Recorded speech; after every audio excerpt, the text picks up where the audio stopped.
The goddess of magic is missing.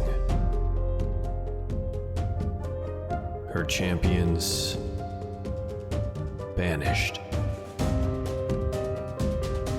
Trapped. Powerless. They must become worthy.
Hi everybody, welcome to Unbound.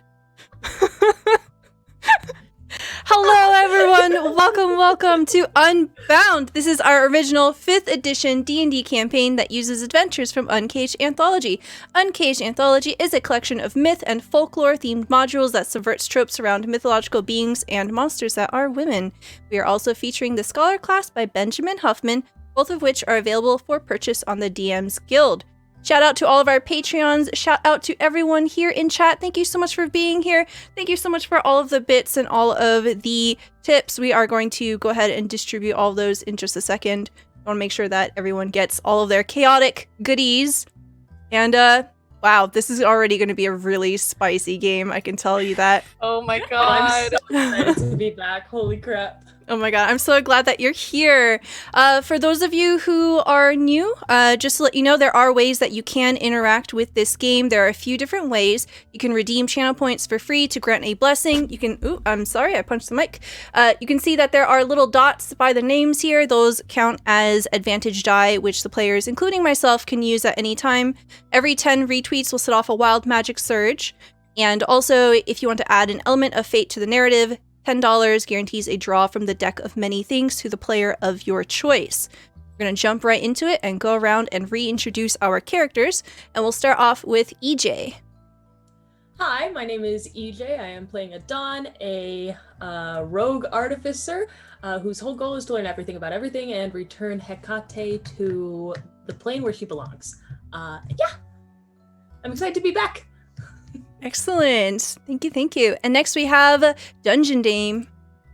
Hi, I'm Dungeon Dame. I play Alaris. She is a changeling gloomstalker ranger. She's very excited that Avalon is back, so Samara cannot push her off any more cliffs this session. She has a pet raccoon named Quickfoot, yeah, we're just ready to go. Excellent. Next we have Bravo. Hi guys, I'm Bravo. I play Avalon, the Vengeance Oath Paladin Azamar big tall woman.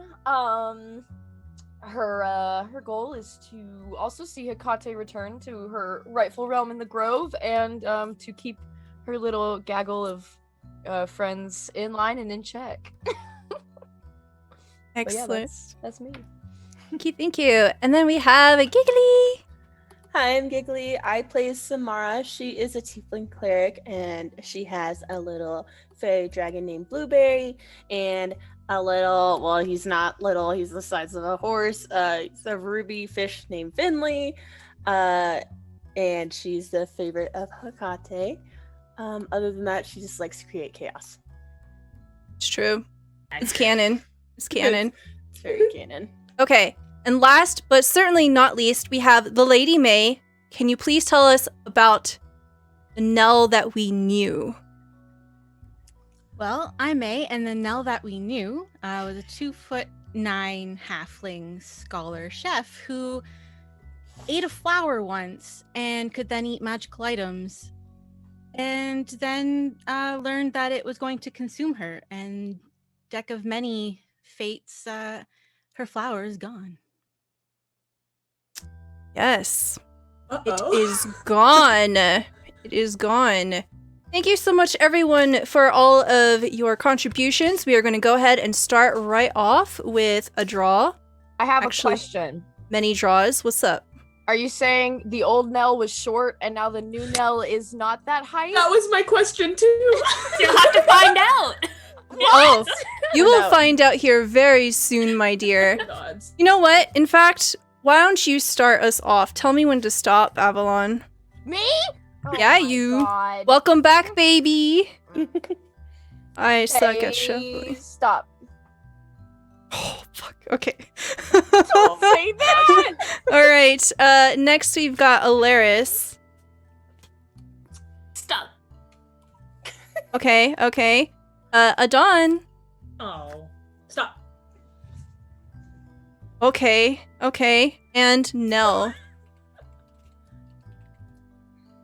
Stop.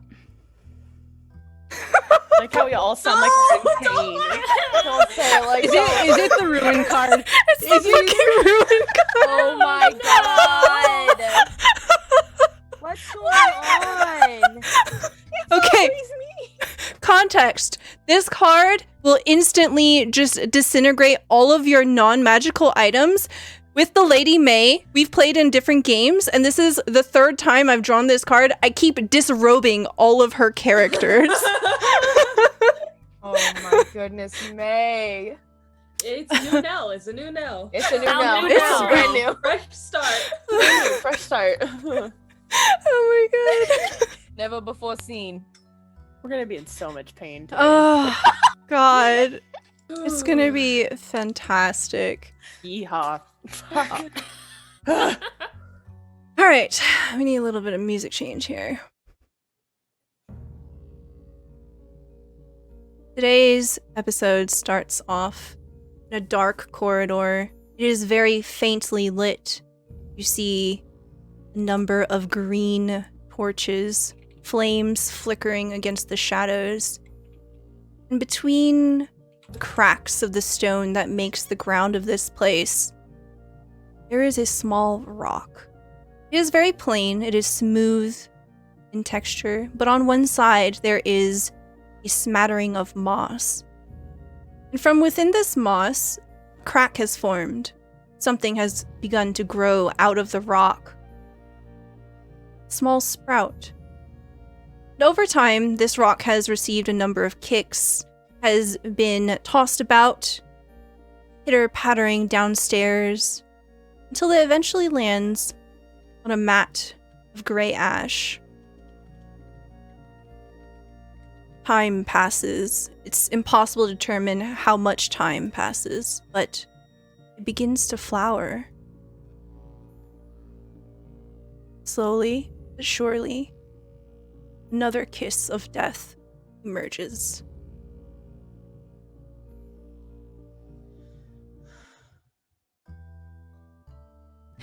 And then the scene fades to black, and we find ourselves back at the moon door. But we'll rewind the camera just a little bit. We see Avalon and Adon here.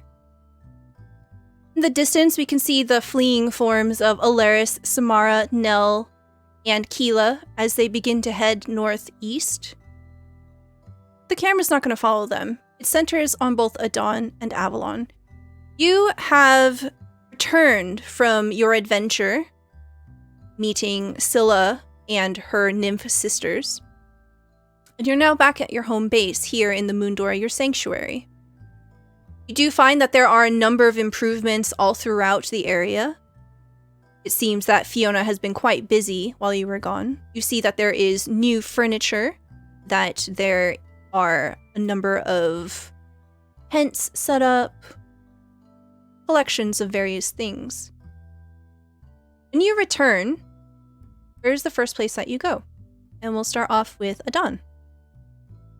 I am going straight to my workshop because I still have not made that new weapon I want to make. So that's probably why I passed on this adventure. I just wanted to work on my new weapon. All right, sounds good. So we'll say that you are here in your workshop.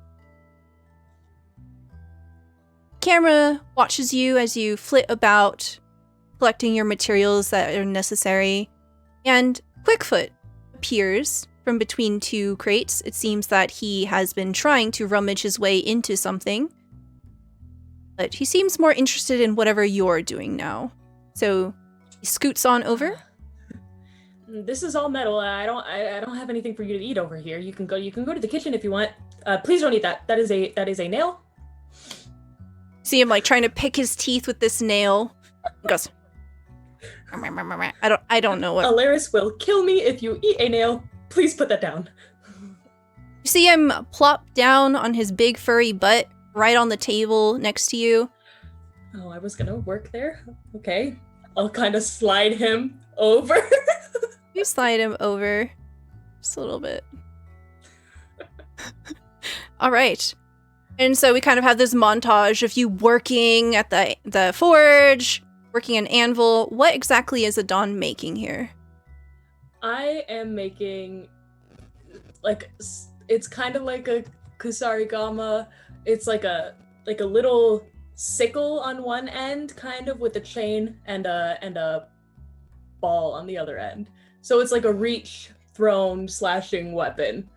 Very excited. It'll allow them to move more, like it'll allow them to squeeze and scurry through combat a little bit easier than using like a tonfa, I guess. Okay, cool. All right. Is this magical in nature? Oh yes, it is. It's a +1 weapon. Okay, yeah. So describe to me like what makes this look magical. What do you put into it that's magical? It doesn't look magical to the untrained eye is the thing. It kind of looks dingy. Adon's not very good at making weapons. This is really their first go at trying to like smith something. They usually tinker with things that are already made. So it looks bad. It looks pretty bad. But in like a homemade DIY kind of way. So it's just like this rusty metal thing. Excellent. And Quickfoot just sits there, repositioned to where you had left him, and he just kind of like watches you as you work, and he has these big eyes that absolutely do not judge you because he cannot comprehend what is going on. And he's just enraptured with that. Every once in a while I'll have to turn to him and make sure he's not eating my metal. He seems to eventually grow uninterested in it because it is not very flavorful. But as you spend a couple of hours doing that, camera goes over to Avalon. Avalon, what do you do? I think Avalon is... Oh man, she doesn't do much, does she? I think she's gonna go take some time to sit kind of like at the moon door, kind of like with her back to the moon door, with like a whetstone and just like be sharpening her massive sword. Okay. And like cleaning it and making sure it's all nice and good and tidy. Yeah. But just like take some meditative time for her. Excellent. Okay. Yeah, so as you kind of like make your way up towards the moon door, we see that the shapes made out of pure moonlight begin to shift again. It initially starts as these two massive doors that have a very intricate floral design, and they begin to morph right before your eyes, and they turn more geometrical. And you see those same 10 pinpoints that eventually come off at angles and end in circles that you know to be keyholes. And it remains like that as you're close by, and when you lean up against it, even though it's made out of light, it's solid and it's warm. It's a kind of warmth that is comforting, and you just feel like the perfect temperature, and it's just basking all around you, and it somehow feels empowering as well.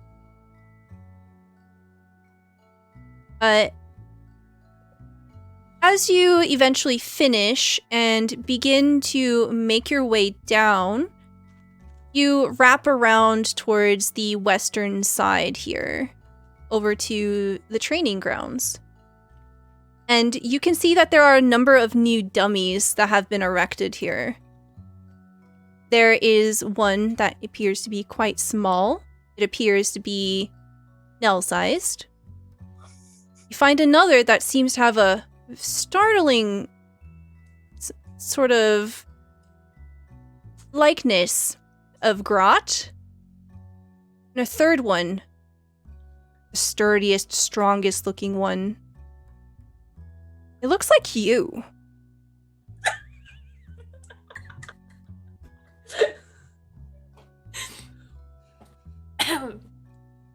What do you do? Does it have a mask on it, or did they just guess what my face looked like? So it appears to be painted purple, and it seems to be a copy of your mask. I cannot believe this. Avalon's probably just gonna kind of like walk by, but then do like a double take and like get like really close, and like it's pretty obvious that it's her. Kind of look around. Is anyone around? No, you seem At to be that alone. point, I'll head out to practice with my new weapon, and I'll Okay. just go straight for the dummy shaped like Avalon, I guess. No. What? No. What? I'm gonna just rip it Not out of the this one? ground. I'm gonna rip it out of the ground. What's wrong with this one? Can I fix it? What's wrong with it? No, you go hit the other one. I'm gonna rip it out of the ground, or at least try to. All right, give me an athletics check. Yeah. Oh my god, that's a crit. Nat 20. Yeah, I'm gonna just rip it out by its base, haul it over my shoulders, and yeet it into the water. Oh my god. Flash. It goes flying over in this direction. Right. It floats. Guess it wasn't steady enough to keep in the ground. What a loss. Anyways, have fun. Bye. And then I'll go to practicing on the Nell-shaped one, I guess. Avalon, as you begin to leave, Calypso slowly approaches you, and by now everyone else has left. You don't really know where they went. They just all started running, and Seems typical of them. yeah, you hear like distant splashing, and you hear Alaris saying like "fuck" like in the distance. Yep, I'm sure they're fine. Yeah, it's more of like an inconvenient like, oh no, I'm gonna get you, Samara kind of fuck, you know. Right, yeah. Yeah. But Calypso does come up, and she has a grim countenance. Her hands are wringing, and she doesn't seem to be able to quite meet your eye, and she says, I was hoping I could have a word with you. Both of you, if you don't mind. Right, sure. Adon! Me? Okay. Yeah. Okay. Yeah, Hi. put your Where- new toy down. We have to talk. Okay. Coming. And then I'll just put my toy underneath the dummy. Toy. Oh, my toy! My weapon! Oh my Accurate. god. Toy. Accurate. Oh my god. She says, please come with me, and she guides you over towards the cradles. Oh no. Oh no. Oh, And- this can't be good. Problem? Yes, in fact, 2 problems. Okay. I don't quite know how to break this to the others, but, the 2 of you don't seem as emotionally attached, so perhaps you can help me with my dilemma. I will be blunt. The magic of the cradles is failing. I am struggling to maintain both of them. I fear if we do not do anything, we may lose both of them. Do anything. What do you mean by do anything? Is there a way for me to like mechanically enhance any of these? Can I like give you support or anything? We can try. Would you be willing to? Oh, of course. I mean, I finished my weapon. I finished my toy already, so I have some free time. Okay. I don't really know what I could do to help. I don't have skills in such areas. I can go get something for you if you need me to, but And she kind of gives a wry smile. She says, perhaps. Please. Then she begins to go into a little bit of an elaborate explanation of how this works. It's all like very high tech magic shit, right? So if you're not into that kind of thing, okay, Avalon has no idea what's going on. Adon, you kind of process some of it. A lot of it is very unusual. It's unorthodox. Definitely has more of a natural sort of lean, and it's more whimsical than perhaps what you might be more used to as an artificer. Where I imagine your style is more mechanical, more procedural. It just makes sense, like, in a smithing sort of fashion. Yeah. Hers is more about like the connection, the spiritual, the natural way. And a few hours pass, and you discover your efforts are futile. And she is exhausted. You're exhausted. Avalon has been carrying stuff back and forth, trying to assist. Probably not as exhausted, because she is very buff. Very buff. I am. But I exhaust very easily when I'm around Adon. I pretend not to hear that. Okay, so that's this is not working. This is not working. Okay, let me think. Let me use my big brain. What if we ditch the cradles entirely and we try some sort of other incubation method? See her kind of, like a nice like pale. cryogenic ray of frost kind of thing. Keep them in stasis. She tilts her head. Cool them down like a frog in hibernation. Ah, yes, I see what you're saying. That perhaps we can. Well, frogs and humanoid creatures are two very different things. I don't think that... you don't need to, though. Grout's kind of green, right? Oh my goodness. Look, I don't mean to put a damper on the situation, but I feel like us two are not equipped. We have a healer in our party. We have two, technically. I feel like they might be better equipped. Is it time sensitive? Because if I need to go jog wherever the hell they went, I can go grab them. But I'm just worried that we might not be best suited for this job. Well, I was hoping it wouldn't come to this, but I do know someone that might be able to help. Oh, all right. Perfect. And as she says that, Avalon, you all this time have felt this sort of drain, this sort of fatigue on yourself ever since you had that battle with that servant of chaos. Right. And you were attacked with that spectral scythe. All of a sudden, that seems to instantly heal. It's gone. You feel more hale. Yeah, exactly. You cough, and it's almost like your lungs opening up after being withered and restrained for some time. You take in a deep breath, and you're restored to full hit points. I get my 12 HP back. Pog. That's Pog.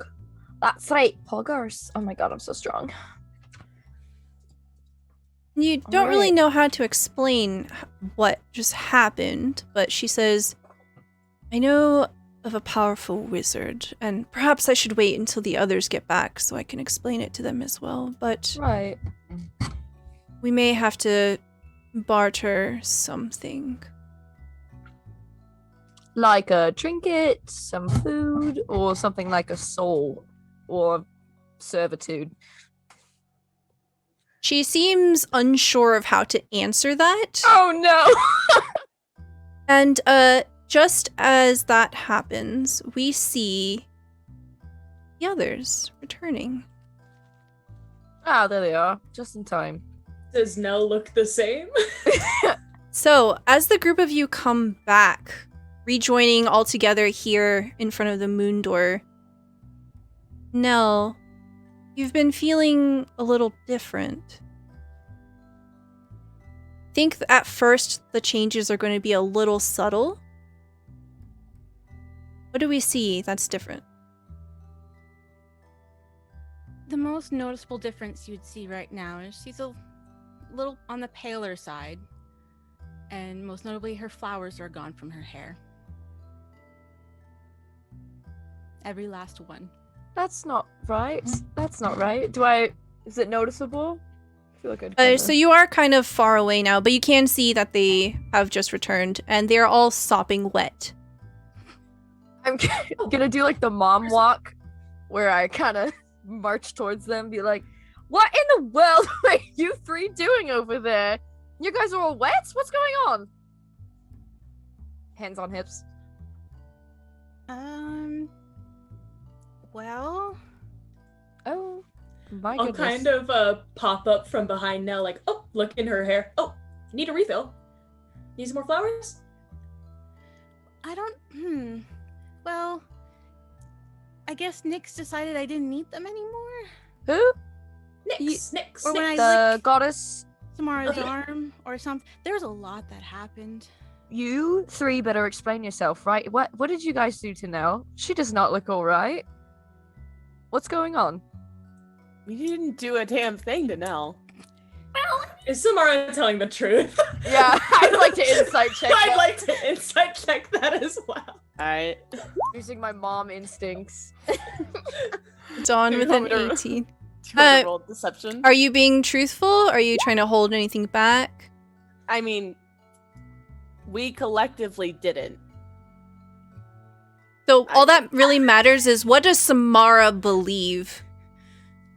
Well, I mean, Samara thinks that what happened was her fault. However, she's not like, well, Alaris didn't do this. Like, we collectively as a group didn't do this to her. It's not like we ganged up on her. Mhm. Right. There was no ill intentions behind it. Okay. Yeah, so that's what you get. All right. And Did the you water- fall? Did you fall and hurt yourself? You have a cold? Well, I was really hungry, but it was like a indigestion kind of hunger, and it kind of led me into this pool of water that I kind of face planted in. It was delicious. And we met Nyx, and she told me that well, the flower was going to consume me. Okay. The ones Pause. in your hair? Backtrack. Nell, The- you met Nix face to face. Well, In we didn't person? really see her. We heard her. She spoke. So she did not have like a physical form. No. Interesting.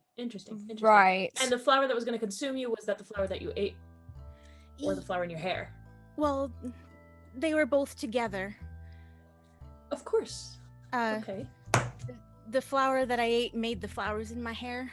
So Oh, I guess when okay. that withered and poofed after I took off the inky stuff on her hand. Right. So are okay. you currently being consumed, I don't feel or it was anymore. that solved? I think it's gone. What the important question is, and Avalon Where gets did down it to go? Nell's no Nell's height. He's like, "Are you all right?" I think so. Avalon. Okay, equally as important is the key all right? Dawn?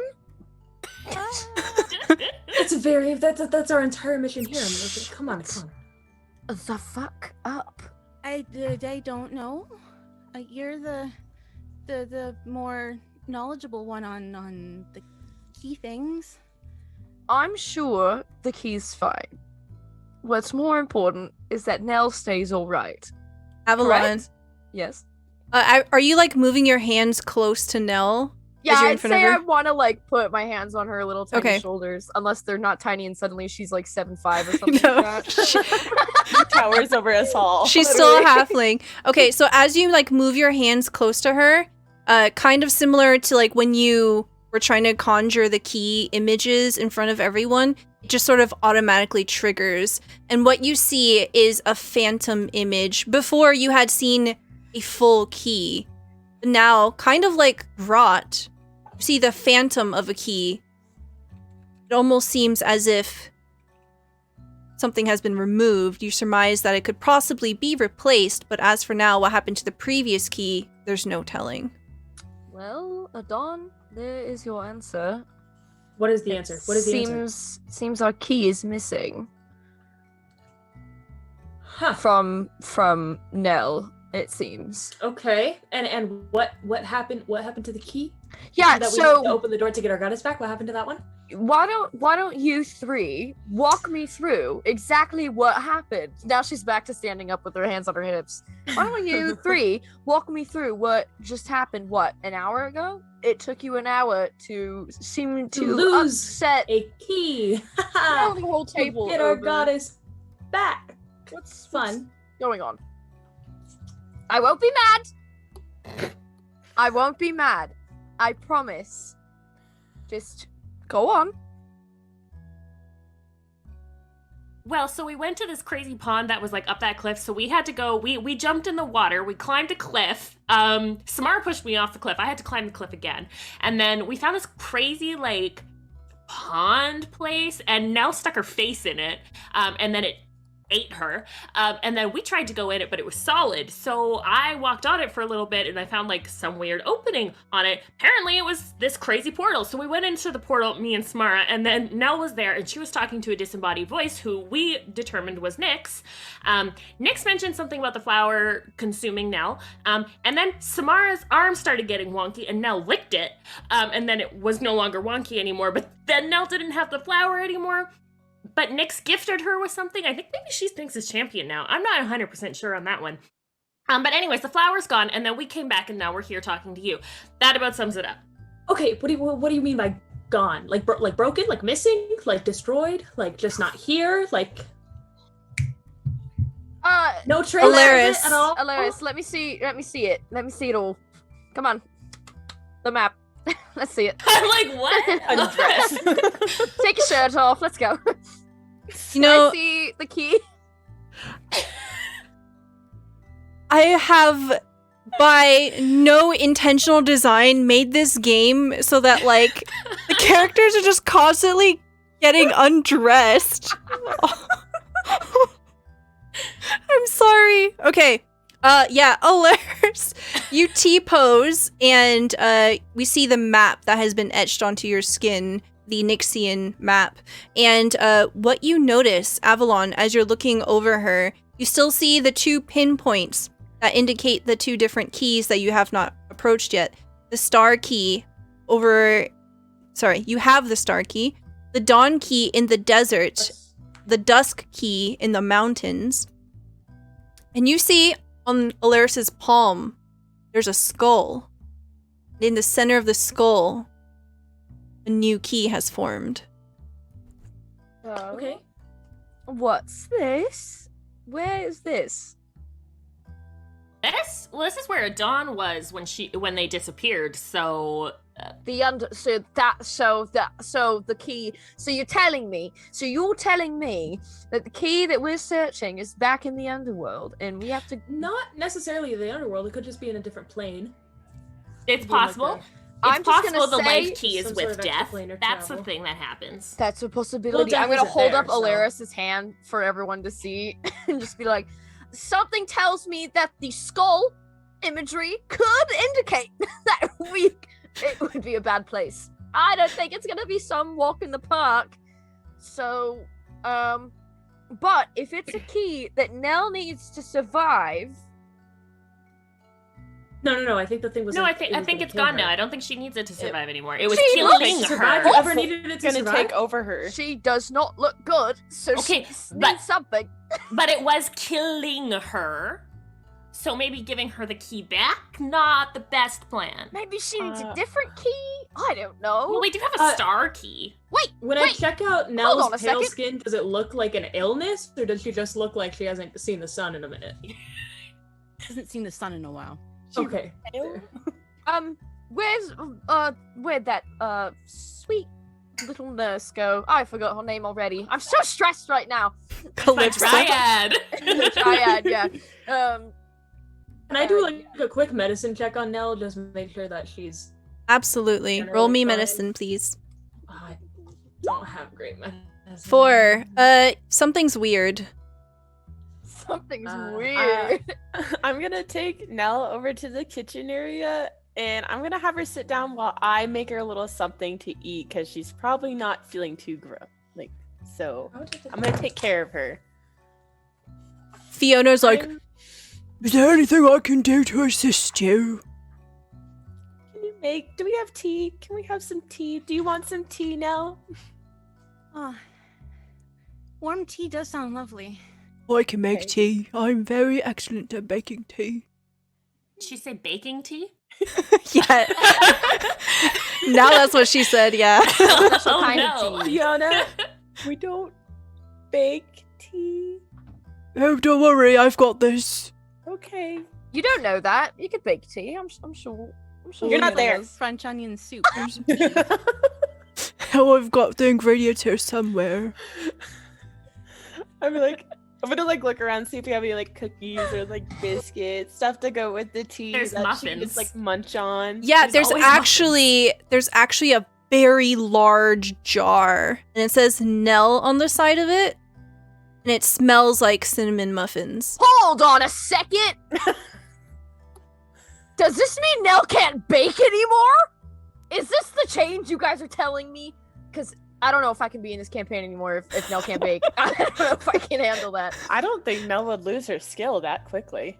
Well, also, wasn't she a baker before she ate the flour? Listen, I'm just desperate to know. I'm worried. I'm scared. Something's not right with Nell. That's I'm okay. Okay. Her cooking is safe.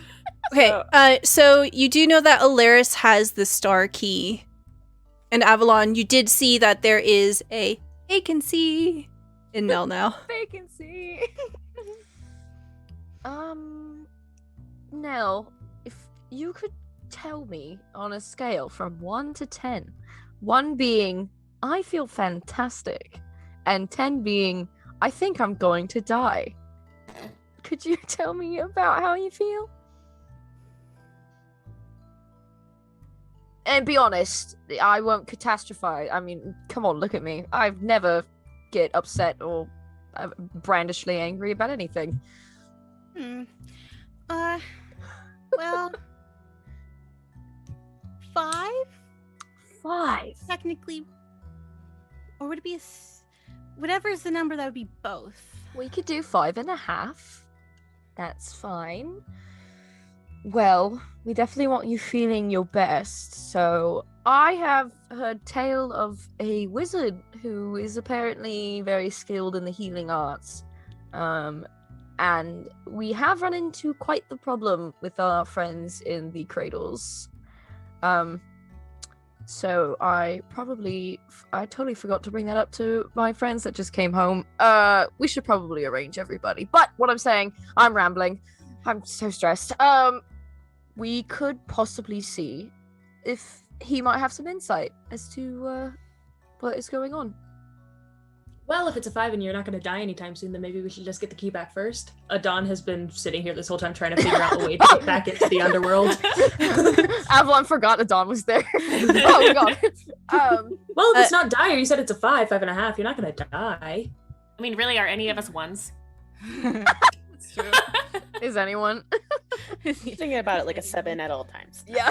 I'm a nice I'm near neutral. death though. Maybe like Yeah. a I'm a nice 4, constant like a 3 or 5. With my knowledge of the underworld right now, having been there, do I know of any way to get into the underworld without, dying? Go ahead and roll me investigation, and while you're doing that, Samara, tell me when to stop. Stop. Please make it stop. Okay. And Nell, tell me when to stop. Oh my goodness. The torture. The torture. Up. It can't be ruined. She already took that one out. Did she? Hold on. I've never drawn this card before. Stella Oh. being like, A new they're card. not expecting me to put 2 ruins in here. I just like people getting naked. I mean, apparently. Okay. All right, cool. Samara, as you are helping Fiona make this tea, you discover that Fiona doesn't know how to make tea whatsoever. She is just struggling all kinds of ways here. And you do notice, however, that when you're looking at some of these barrels that looking for some tea, you find that there are bags of gems. You have drawn the gem card. Yeah, we're How so the heck- rich. How the hell do I keep getting these good cards? Zombie for literally giving me like all of these. And You Robbie. find 1,000 gold worth of gems in a number of different bags. My God. Oh, actually, those were mine. I left those over there. I'm so You sorry. have your own like- bag. We have a whole field. Our fish are made of gems. Literally. Sick. Fiona turns around to look at you and she says, oh, and she immediately starts to flush and she rushes forward and she puts her big meaty hands on yours very gently and she says, please don't tell anyone. It was going to be a gift. My way of saying thank you for taking me in. I actually cry right now. I love her. I love Fiona so much. I'm gonna hold her hands. Like, you are too good for this world. We would be nothing Almost without morbid. you. Oh, thank you. You're so kind. I'm so glad that I met you on my birthday. I'm gonna give her a big hug. Oh, you can't wrap your arms around her just because she is so towering above you, but she embraces you gently and she like lifts you up off of the ground. This warm, cuddly hug, and she gently sets you back down. Okay. I was going to wait until a good time to tell everybody. You're too good to us. We can wait for this. Okay. Can I show you how to make one of my favorite teas? Oh, consider me as your pupil. Cool. And I'm gonna show her how to make a London fog. Okay. She 'Cause I'm drinking one watches. right now. She watches intently. She pulls out a little notebook. She begins to take notes. I do not want to disappoint you. Oh, never. Then the camera pans back. I love her so much. I love Fiona. I'm so glad I brought her with us. The best NPC we've ever adopted, honestly. She's Literally. great. She's great. Okay. All right. So yes. Do you want to summon Calypso? Real quick. Oh, right, I'd like yes. to use a blessing on that investigation. check, Okay, so- go ahead. 21 investigation. Yeah. There we go. So as the group of you are deliberating over this star key, Adon is kind of like tuning everyone out, focusing on the task at hand. How do we get to the underworld? You do know with a 21 investigation that you have that stone that Thraxia had. The stone seemed to have some kind of connection. Perhaps it was like a homing beacon. It might help point the way. All that you have left to figure out is how to utilize it. Perhaps some kind of Okay. portal magic.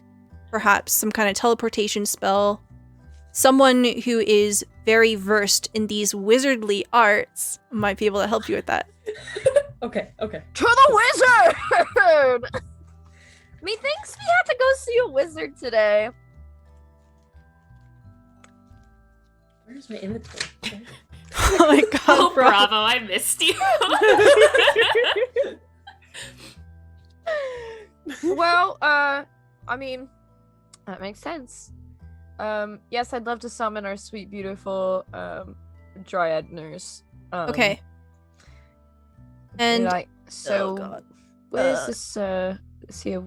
Oh, we're all here, goodness. right? We're all here together, right?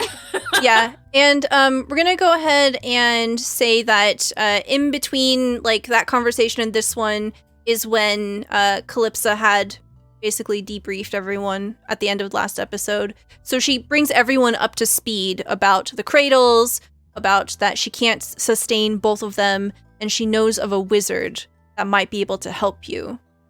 And she says, He lives in a tower south of Waterdeep. Pointed out on the map. Could you, if you could put, well, how far south? Come here, On Alaris. this map. Come here, Alaris. Yeah, the, right the here. non-bodily map. You have to be careful because Waterdeep is on her back, you know, and if you go too far south, you want to be a little careful here. What? That's You the best part. Is Avalon actually laughing at this? I think it's funny. I think it's hilarious. She- Why would you not think it's funny? You don't like butt Butts are jokes, funny? Samara. I think butts are hilarious. I don't think comedians are hilarious, but I think butts are hilarious. Calypsa is like blushing and she just like pokes Alaris like right above her butt crack. Oh, right in the center. Nice. A little tramp stamp. You could have just used this map. He lives within the tramp stamp. Let's go. Oh Lord. man, I love D&D. Do you know the name of the town that the wizard lives in? The wizard's tower is in? Or is Oh, he just like a recluse? he lives on an island. You're going to need a Or ship. an island? Oh, Deepwater Harbor. Around there. Ship. Yes. Right above my ass is Deepwater Harbor. Okay. Deep water harbor. Cool. Oh my god. Wow. Okay. Wow. Well, Yo- the last ship we were in, you know, that Second was great. wind. So maybe we get our own ship this time. Don't rely on another crew. Maybe we can get a little dinghy. Deepwater Harbor doesn't go out that far. We're not going deep into the Dinghy. ocean. You want to I ride in a would rather dinghy? not go on I a do want to boat. ride in a dinghy. I We're can. too How do you want us right to get now. to the tower? Don't We could want swim. to be on a boat. I don't want to swim. I don't mind Well, being what's on a the boat, but alternative? I'm not steering it. I'm not doing that stuff. Crashed. I've been on 2 crashed boats, guys. Every boat I've been on has crashed. How about this, Alaris? If you crash this third one, we'll never set foot on the ocean again, and I can promise you that. I can't promise that because All of the sudden, I'll drive the boat. let me drive the boat. all of a Let me drive the boat. sudden, after Adon says, "I'll drive the boat," Alaris, for 1 minute, you cannot talk. Every time you try talking, bubbles come out of your mouth. Yay! Wild Magic Surge, thank you so much for the retweets, everyone. Look, Alaris. If you don't want to go, you can just tell me. Fine. Perfect. No objection. Let's go. Perfect. That's I'll what drive the boat. sounds good to me. Perfect. I blow bubbles right in your face. Like, Oh, God. I'm gonna pull out the bubble blower. Just like Yep. Matthias bubble blower. Yep, I'm you just have gonna a put bubble it at blower. Avalon. You know what? If you want to, you just strap yourself to my back like a little life jacket. And if we start sinking, I'll just hold you above my head. Just like I did with Nell in the sewer place we went to. Alaris is going to climb on your back right now, Oh, and she's Jesus. going to blow bubbles into your mask if she can manage it. Oh, God! Get in there! Get out of there! Oh my God, it's in my eyes! Calypso just sort of like slowly backs away. She's like, okay. Very, very important and like dire time. I think it's like tried and true. We're just like climbing on each other and blowing bubbles. Well, since we don't have the second wind, I'm sure we have the funds to buy ourselves a ship and crew. I don't think we need a crew. Deepwater Harbor doesn't go out that far. Should have a couple people though, Right. because in the 1, case, 2, 3, 4, 5. There's 5 of us. Right. it's an ocean. To run a ship, you need It's a maybe at least harbor. 15. That's why I suggested a dinghy. We Look, don't need that much. I I've could been in pay the dog. ocean. I know what's in the ocean. I'd love to put you on a dinghy. You can strap yourself to the back. We'll run a rope out to you. But I think we need a ship with people. And it might be a good investment to have one handy. Instead of Gila having to comes rent up one. and she comes up next to Samara. And you see her just like sling her arm very casually, like kind of slightly leaning against her, like heads touching. And she says, Need a ship? I've got a ship. She does. It's hotter What? every day. What the fuck? I feel like we should be completely transparent here. We did crash the last ship. Not on purpose. We were in a storm. Well, I can help willing? navigate if you need so. It's not like I'm going anywhere. Yeah, you should take over tomorrow. What? Huh? You all Don did not realize that was offensive. I actually didn't hear. Oh. But it I pays said, well. yeah, you should probably take over for Samara. Who said I crashed the ship? We've just been on 2 crashes. Probably were with you not the one on the me. wheel? I thought you were the one on the wheel. We're gonna talk about your filter one of these days. I mean, Samara literally does not care. Right. And we didn't steer the last ship. The captain steered the last ship. Right. That's but like on. We went into a maelstrom, guys. Like, Yeah. that's, coming. not our that's fault. on Hot Pirate Lady that we have not seen and probably died. Right. A moment of silence. F. Okay. Rip hot pirate lady. Okay. Keeler says, all right, I'll need some time to prepare the ship. I will work as quickly as I can. Of course, I know the matter of stakes at hand. Why don't you all rest for now? Catch your breath. Make yourselves ready for the journey ahead. Right. Can I help Keela, like, fortify the ship? Just Can I Thinking suggest about not last- doing it in the moon door? Yeah, she's basically going to ask you to help her leave, Alaris, and then open it back up in a certain amount of time. Basically, that we can have the effects of a long rest here. Okay. So, as everyone winds down to take a rest, you can all do one action to prepare yourselves for the journey ahead. And I'll say that the secret solemn moments that we had at the end of last session, they take place, and the group more or less disperses. As Polaris goes to her room, Avalon goes to her cave. Polaris has a room now. Yay! Yay! She wished for it during a hot and heavy That moment. is so cute. Wait, a hot and hot what? Tent. A hot and hot what? Yeah, yeah. Oh hot my lady that we God. rescued from the underwater place. Her and I had a moment, and in that moment I pulled the wish card, and then Laris wished for her own private bedroom. Man, wish I really had a bed right now. You know, Mara wants to go talk to Nell alone, sneakily. you find Nell in the kitchen.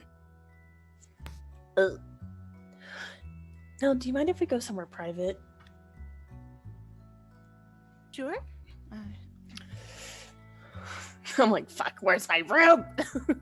You don't have a room. I thought I asked for one. Fiona's like, I've been working on it, I'm sorry. I'm not mad at you. It's okay. It's okay.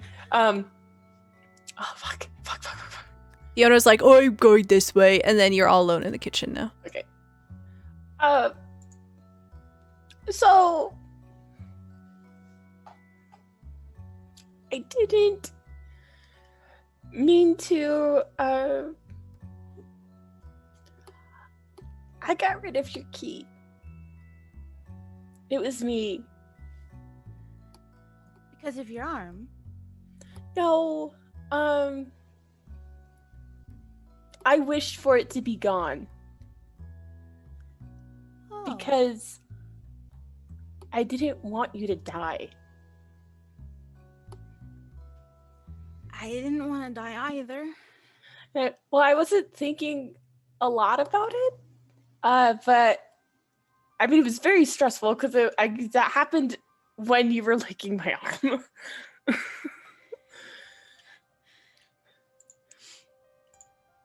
But I didn't mean to, like, there was, fuck, I don't know. It's I just- okay. Samara's like, I very probably big. shouldn't eat just random flowers out in the field without knowing what they are. Surprise, surprise, I ate a death key that was about to consume me. Probably not the wisest choice I've had in my life. though an interesting one. I'm glad I had the experience. It's take getting used to, but I'm definitely glad I don't have to worry about it consuming me. You know, with the key, you helped us a lot. But I did it because this group would be nothing without you now. Me? Well, I do keep you fed. You do far more than that.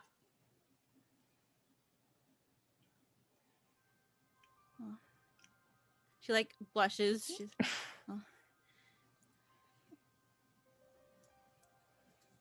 I'm glad to have met you. I'm glad to have met you too now. And I just don't want you to think that,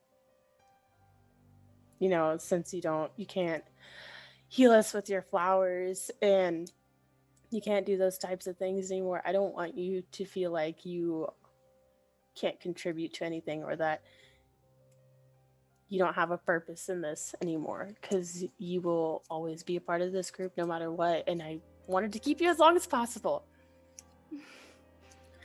Well, I know I'm not as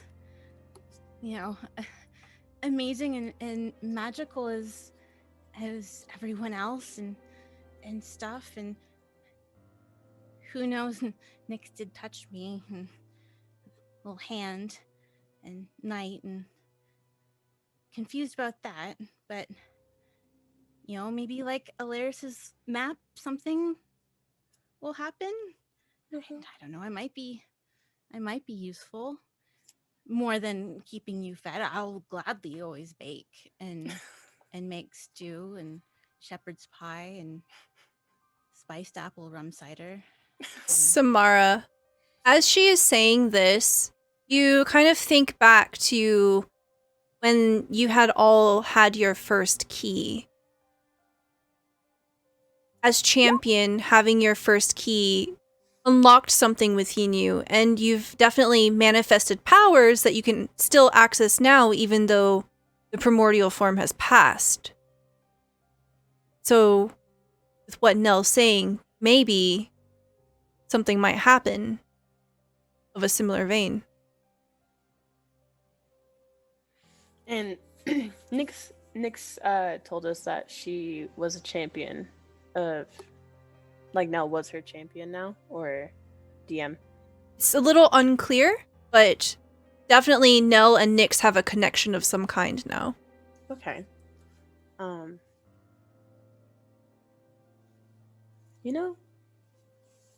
Maybe we'll see something out of this. Nyx is pretty fucking cool. She helped me reverse that whole forest fire thing. Didn't tell you guys that, but yeah, she's pretty dope. Huh. And she does seem to be helping us, and I guess if she took away, well, or you took away, something took away the death flower, it's got to be beneficial, even if we don't know it yet. I really hope so. Make me feel a little bit better. I don't blame you at all.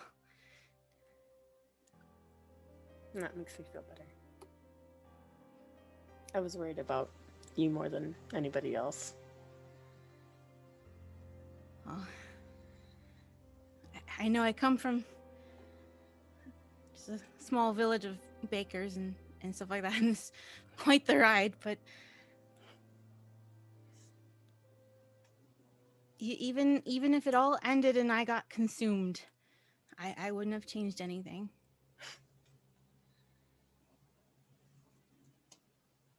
Oh. I'm glad that we don't have to worry about those kinds of things anymore with you. And I'm gonna give her a hug and a kiss on the top of the head and be like, we should go to bed. We got a long day tomorrow. We should probably bring life preservers. I still can't swim. I'll take care of you. Don't worry about it, sweetie. And then Samara goes to bed. Nell, is there anything that you want to do before you go to bed? Gonna bake some cookies. Okay, what kind of cookies are you baking? They are going to be ginger snap cookies Excellent. of various shapes of moons and stars and clouds. I love it. Okay. So Nell goes about baking. Is there anything that anyone else wants to do before we move things along? Yeah. Everybody. I went with Keela. I'm helping Keela with the ship. I want to try to Went with Keela. not a Don, but y'all are the thirsty ones. No. Y'all are the thirsty ones. Oh, right. Yeah, I went and I want to try to help. So the enchantment on Avalon's armor like fades, and I'm gonna give the ship +1 AC. Can I do that? Yeah, absolutely. Tell Okay, me how you cool. want to flavor this. So basically, Gila has a ship. It's a dinghy, right? And it is... It's a dinghy. Yeah! It's a dinghy. And it is seaworthy, right? And so you help fortify it. Tell me what this looks like. It probably looks pretty bad. I kind of just use like sheets of aluminum and like just some really, really light metal. And I just kind of fortify the bottom. So it looks like it has a metal bottom. And then just like the rest is like wood. And it doesn't look like stylish or anything, but you know, it works. Okay. Cool. Love it. All right.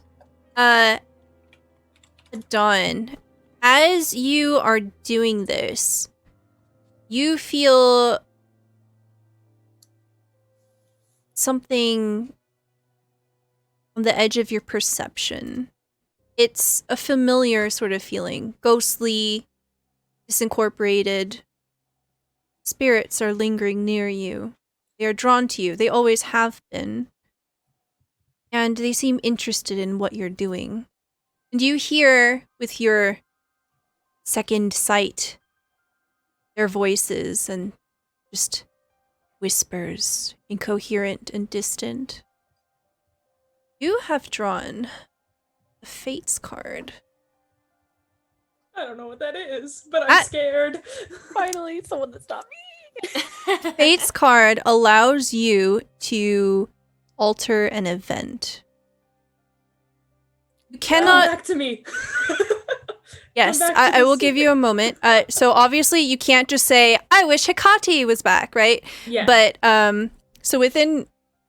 It's very powerful. You can decide what you want to do with that. So like you hear these voices and one of them whispers and says, what can I give you? What do you want? Mathea. I didn't pick Mathea. Bring her too. When I came back from the underworld, I want both of them. Oh shit. The key No, only see- brought 2. The key could have brought 3. I could have made another one. I didn't. Please give me the other one. You will have her. And then poof, you're gone. Hell yeah. You feel I'm gonna sprinkle a bitch. the static disappear from the back of your neck, and then you're just still there, just fortifying this ship with Keela. Yeah, we see Medea. It's on site. On site. Wait, do you Literally guys on hate her site. now? I didn't know that she betrayed anyone, so I like her still. Well, Yeah, I'm Alaris here, doesn't like her because her and Garrot hooked up. Yeah. Avalon's right. just here for a good time. So the camera fades away from Adon and returns back to our base here. Alaris, Avalon, anything you want to do before bedtime? Exercise, throw my sword around, and prime my epic muscles, and be really cool. Yeah, along similar veins, Alaris would have gone to go use her beautiful masterpiece of a training dummy. Avalon's gonna pretend like nothing's wrong or nothing. All right, so the two of you are definitely here at the same time. And Alaris, you notice that your Avalon-like training dummy is missing. There's just a hole in the ground, a literal hole in the ground. Well, Dawn couldn't have done that. I can't hear you. I'm exercising. Oh, well, you know what, Avalon? You actually look exactly like the dummy I was just gonna use. So maybe you could just go replace it. You guys are so similar. What? I don't know. I don't know what. What do you? What? Oh, I'm so sorry. Are your ears? Is your mask covering your ears? Can you not hear? Or is Avalon. it just going in one and out the other? There's nothing left in there to absorb it. Avalon's gonna like throw her sword down and get all like big and be like, I don't know where this is coming from. I don't know exactly what you want from me right now. I'm just Avalon, trying to... tell me when to Don't stop. do it to me. Stop.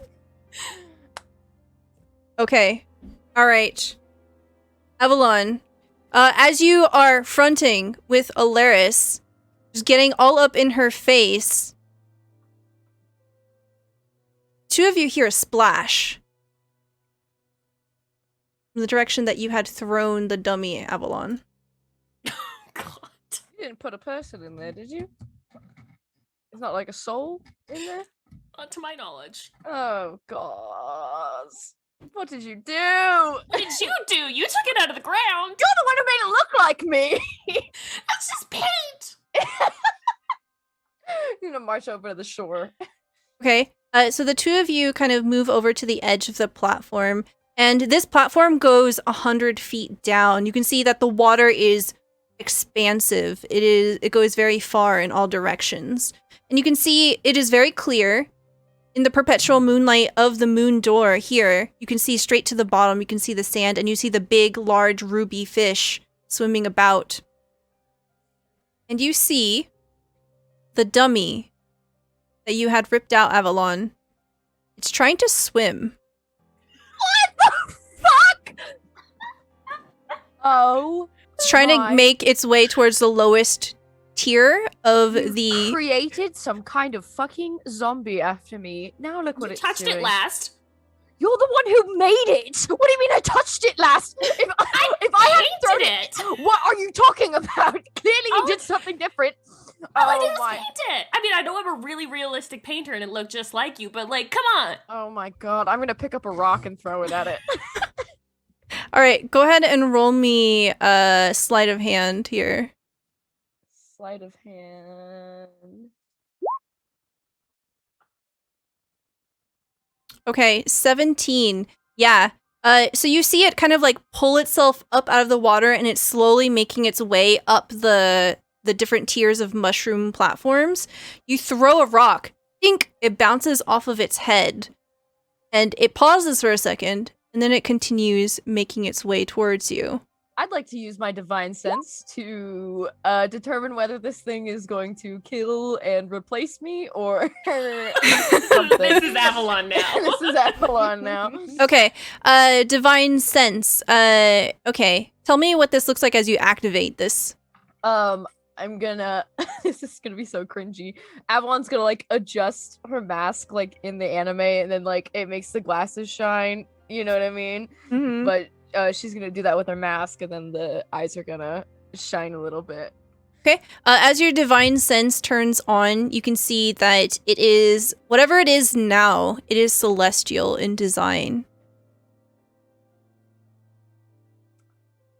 And it stops about 5 feet in front of you, back straight, and it salutes you, Avalon. You have drawn the Knight card. the night card. Fuck yeah. Hello. So you see that its appearance has changed a little bit. It almost appears to be a being made out of living wood. It has kind of like Nimblewright vibes, but made out of wood. So what you see is this wooden construct. Featureless face. You can see that some of the paint that Alaris had made for your face has definitely like begun running. So it's just like your face, but sad and drippy. It's very meh, right? And yeah, otherwise it's made out of bark skin. Oh my god. I'm gonna pick up my sword. And is there like a training sword somewhere around here? Absolutely, you're right next to the training yard. I'm gonna grab the training sword and kind of toss it at the construct. Construct picks it up with absolute ease. Oh yeah, baby! I'm gonna be like, maybe you like designing the perfect sparring dummy without realizing it. I'm just gonna like start trying to spar with it for practice. Does it respond? So as you try hitting it, it just doesn't do anything. It takes the hits. Poof, poof, poof. Okay, well, this is not what I intended. What? Go hit that dummy. As you command it, salutes very sharply, and then it goes and smacks the dummy. Nice. Oh my. Okay. I didn't. What a gift. Thank you, Alaris. I didn't. If I had known, it was. Yeah, something look like what this. you threw my gift into the drink over there. I'm so sorry. I thought you were playing a silly joke on me. That is fully my bad. Where did you learn how to do this? Girl's gotta keep her secrets. She'll wink. Alrighty. That was weird. Did you wink at the mask side or the open eye side? I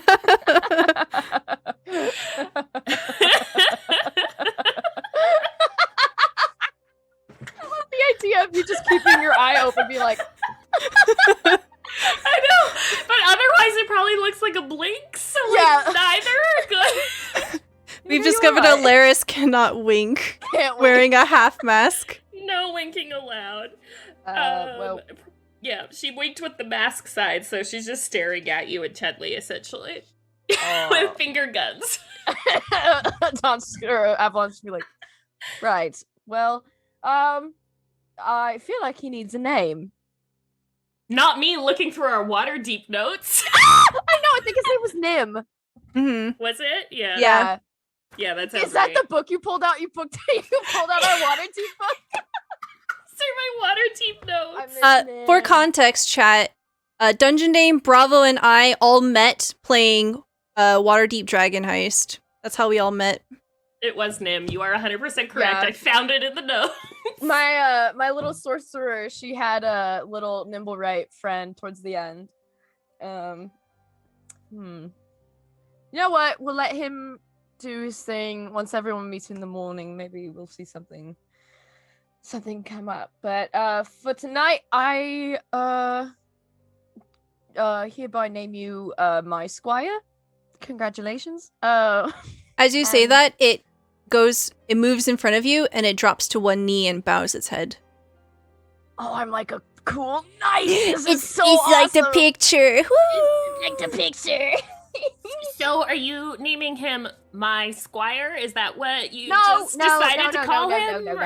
It's his title. That's how My things squire work. is his title. That's a long I'm the title. knight. He's the squire. That's how it works. Come on. Oh my god, this was a bad idea. All right. Polish my sword. Make sure it's nice and sharp for the morning. And then I'll come get you. It sits down and begins polishing your sword. Epic. Well, Alaris, I'm off to bed. Thank you so much for my amazing gift. This is fantastic. As they start walking the same direction together to go to bed. Yeah. So, the spirit will like sit in front of Avalon's cave and polish the sword until Avalon wakes up. Nice. Okay. And then I take an epic sleep. So meanwhile,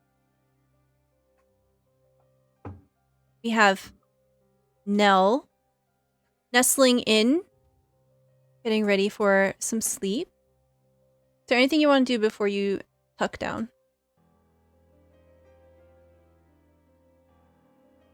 Imagine she would put away the cookies after they've cooled and clean up the kitchen and tidy things up. And just be very exhausted. It's kind of like lead weight into cushions. Okay. Slowly, your eyes close and sleep takes you. You dream of shapes and sounds that you can't quite put into words or coherent images. The best you can interpret what visits you in the night is expanse of infinite depth, a sensation of endless emptiness. It's not a sad or forlorn feeling. It's like a field that spans in all directions, featureless, flawless. It simply is. And in this space, you simply exist. You, amorphous and without shape, shift freely through this domain, unbound by something as trivial as a body. But one day, there's a stranger. A threshold forms and a boundary previously non-existent is made in your plane of darkness. The first time you set your eyes on her, she takes the form of a three-headed hound. She is blinding to behold. She runs, without fear, without hesitation, and each pad of her feet prints starlight, a twinkling tempest left in her wake. Before you can reach out and make yourself known to her, just as quickly as she had come, she is gone. You, alone again in your ancient domain, are ensorcelled. You ponder the meaning of stars, and for a very, very long time, you wait. And then you wake up. And you are here. You are now Honeywise. Just something a little bit different about you now.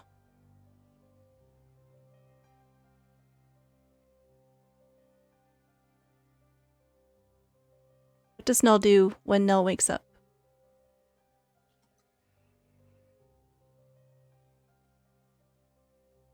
I guess she would go to whoever's closest to her, or if anyone's up before her, of the champions. Who would be the first to wake? Non sleep. I didn't really sleep. Okay. It's probably like just right when Adon and Keela come back. And Keela just peels off and is like, I'm gonna go check on Samara. Dawn, can I ask you a question? Of course. Everything okay? She like scurries up to you so she doesn't have to like wake anybody up.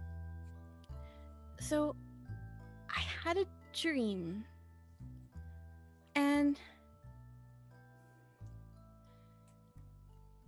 what did it feel like when you were not a mortal form when you were with Hecate? It was wonderful. So you understand. Okay. How do I explain this? So we are meat now. This is meat. Technically, could be edible. Don't do it. But your brain is technically meat, but the things going on in your brain, it's electricity, but it's also like a soul. Do you understand that? So there's like, imagine you're just possessing this meat suit, right? You're always just making this meat puppet dance. You're out of that when you're in your ethereal form, right? So you can just float around, you can do whatever you want. You have boundless power. You're not contained by this little meat suit, Sorry if it sounds a little gross. But but yeah, you can do whatever you want. You can kind of, no, you can't do that. Yeah, no, so it's kind of like this is inhibiting your power, but when you lack it, you know, you can do anything. What? Why do you ask? Well, I've never had this sort of dream before, so I'm not sure if it's related to Nyx or not, but I kind of had that feeling where I wasn't... Where you were out of your meat? Yeah, I was out of my meat form. I wanted to say another word. And there was a three-headed puppy, well, big puppy, and its paw prints were stars. Thinking of when I think about this, do I immediately associate that with Nyx? Like, does it dawn like, no, like, oh, dog, stars, Nyx? So, the stars maybe, but also the dog, definitely Hecate. Okay. Hecate is considered one of the goddesses of hounds. Okay. And especially the number 3, that is also very Hecate. This is really interesting because you thought you were mortal. You think you're mortal, right? Mortals should not be able to exit their meat. You know, that's just how it usually works. But let me think. Okay, so you had this whole thing with Nyx, right? But then you're helping us with Hecate. Okay, so first of all, dog, Hecate, you know how it is. Especially 3 heads, you know, obviously that's Hecate. Did you happen to speak to this dog? Have any sort of interaction? Did you just watch it? I guess. Well, it was running to me, but then it kind of disappeared before we met, and then I woke up. Oh, I hate when that happens. Did you try going back to sleep? No, I came to look for one of you. That probably was the right choice. I'm too curious. I would have liked to go back to sleep. No, I'm not the one with the dream. Okay. Anyways, the next what time. Should I do? Well, I think you should just keep this in your back pocket. No, next time you have a dream about this, let's try to get to the dog. I don't know what I can do about it. I can try to. It's not exactly a spirit. Why don't you join me? And then I ask Nell to sit down with me, and I'm going to try to cast Commune and talk to the dog in her dream, I guess. Okay. So you are going to cast your power. Mm-hmm. As the weird, you have second sight. As an action, you reach for the spirits for information, cast a limited version of Commune where you get 1 question instead of 3. Once you use this feature, you have to do a long rest before you can use it again.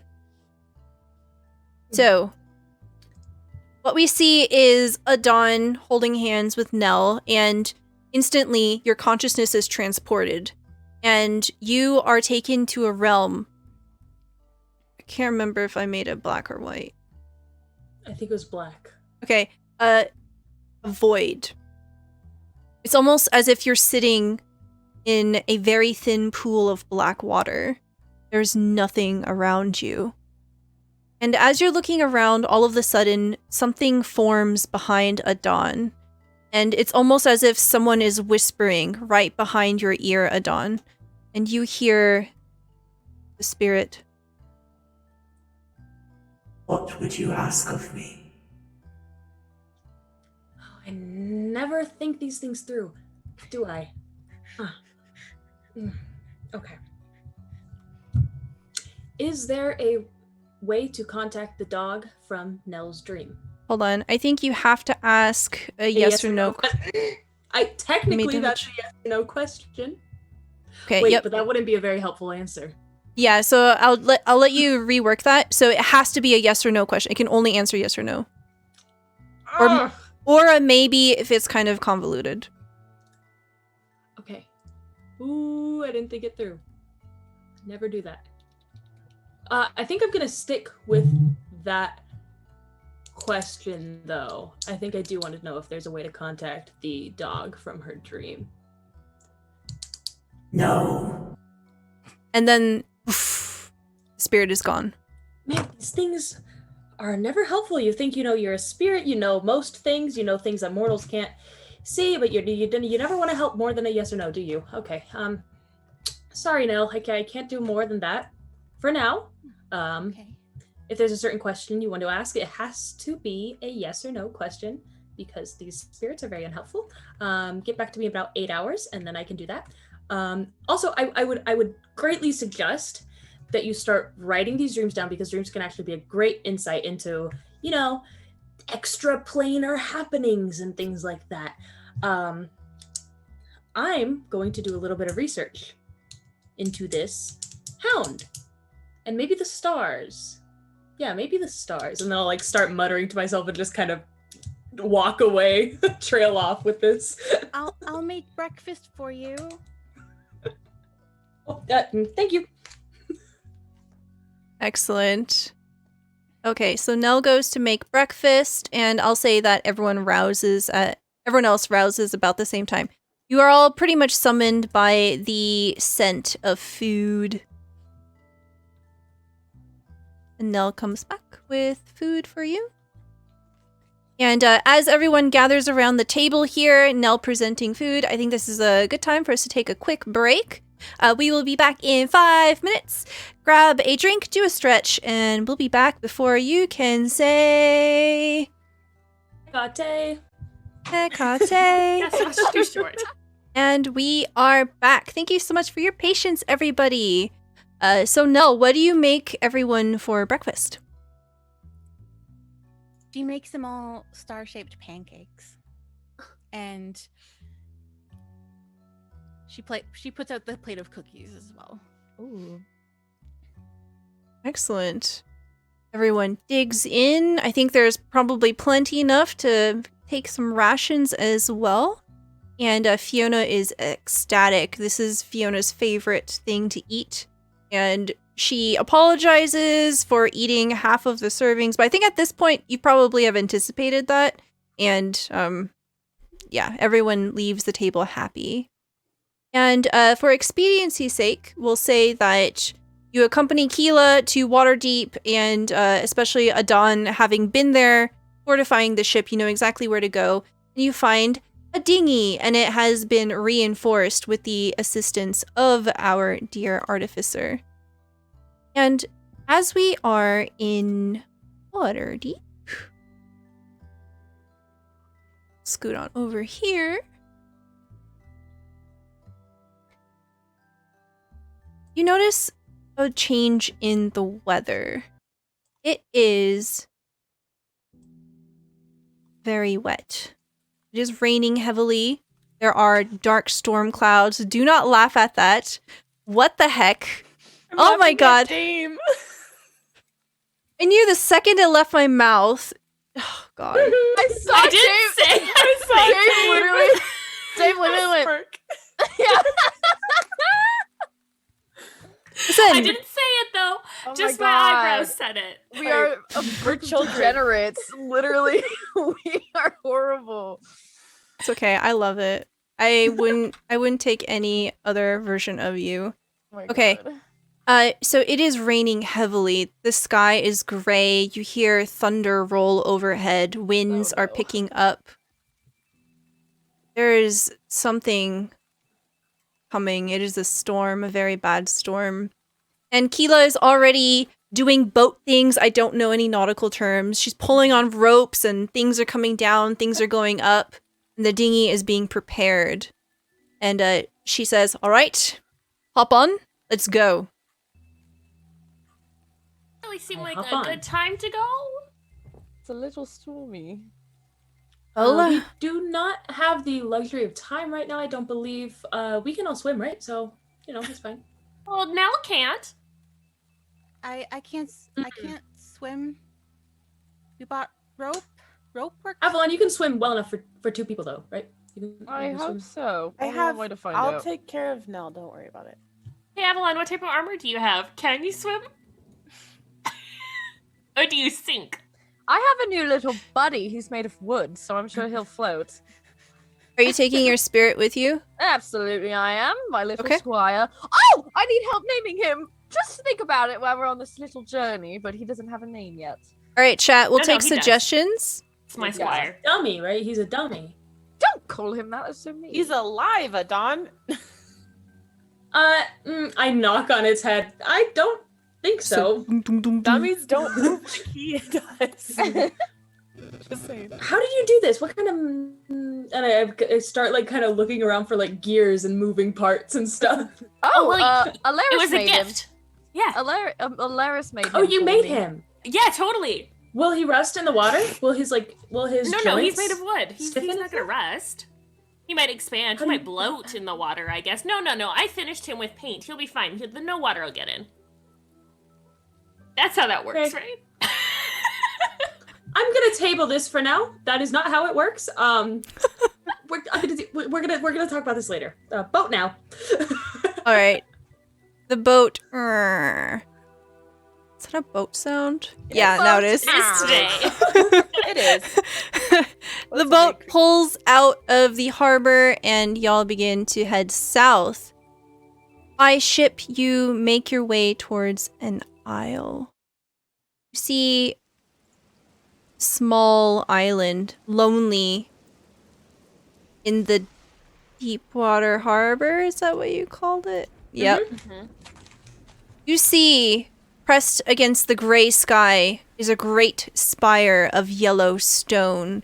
You see this very intricate building. It seems to be swirling upon itself, and there is actually an apex that is floating unattached, and it seems to hover in the air. It almost seems to be teardrop in shape. It is massive and towers above the neighboring area.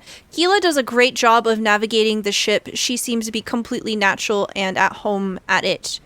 And with the assistance of anyone that wants to help her, you make your way towards this tower, no problem. However, as you are closing in, you notice that there is something in the water. Can I get perception checks from everybody? Oh, oh no. Oh boy. That's a 14 from Avalon, 13 from Nell, 16 from Alaris, 16 from Adon, and a 20 from Samara. Samara. Samara, what you see, you have probably seen one of these before. You recognize exactly what it is. What you see as a lightning cracks overhead, you see flashes of light sort of illuminate the shadows in the water, and you see the outline and shape of a humanoid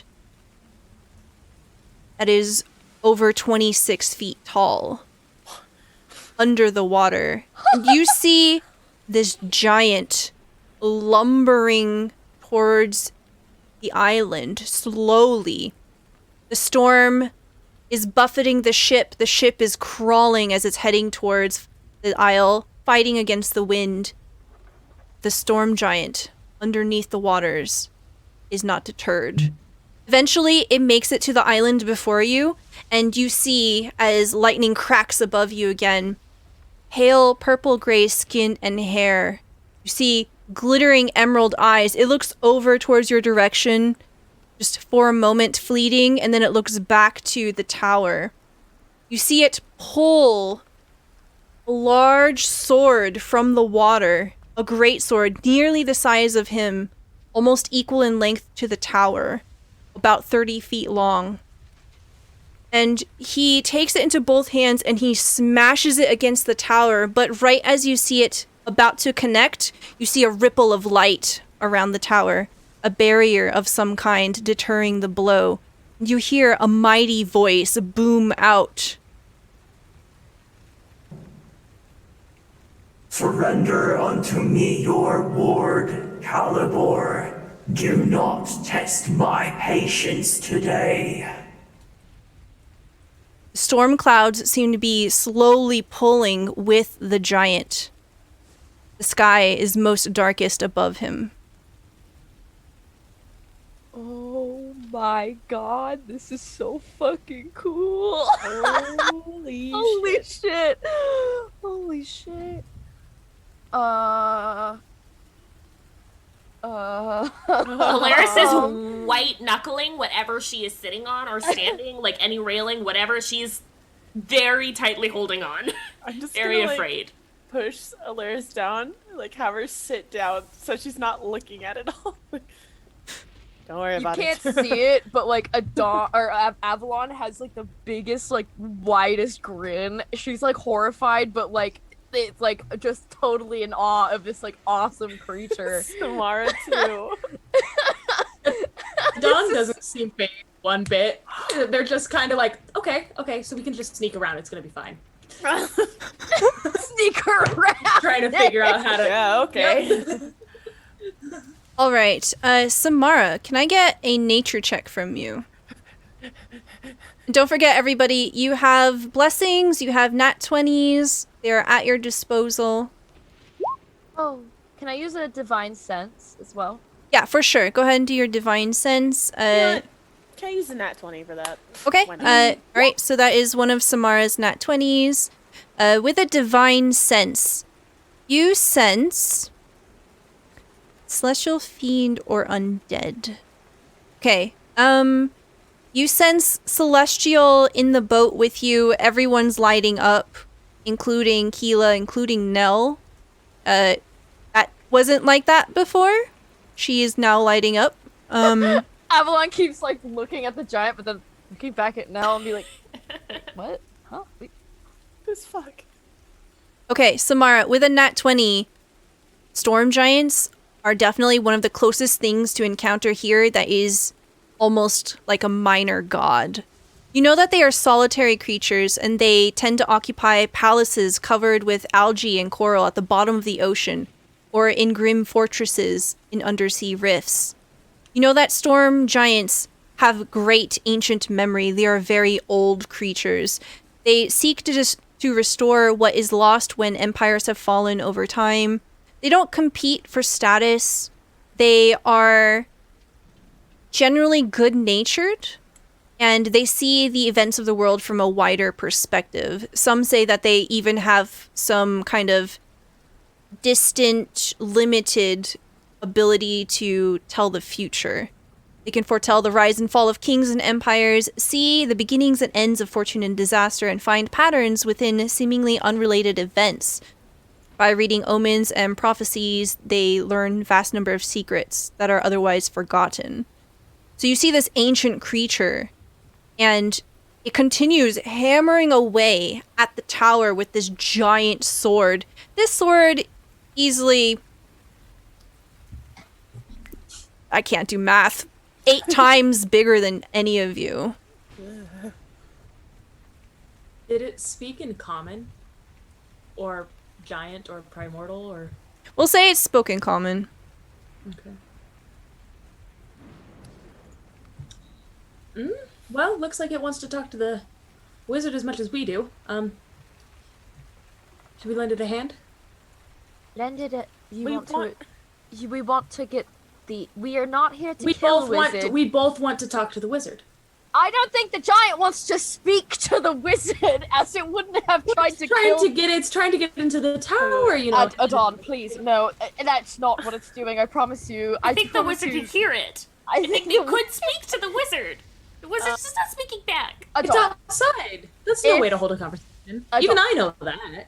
If someone was running at you with a massive sword, would you think, oh, they want to talk to me, or would they want to kill me? Well, that's how you run at me. That's how you run at me, and you haven't tried to kill me yet. Yet. I haven't tried to kill you yet. Alright. What, you want us to... Oh, what's the alternative? You want us to fight this thing? We can't do that. Storm giants are practically eternal. Whoosh. Is there... Can I... We can't fight it. They're eternal.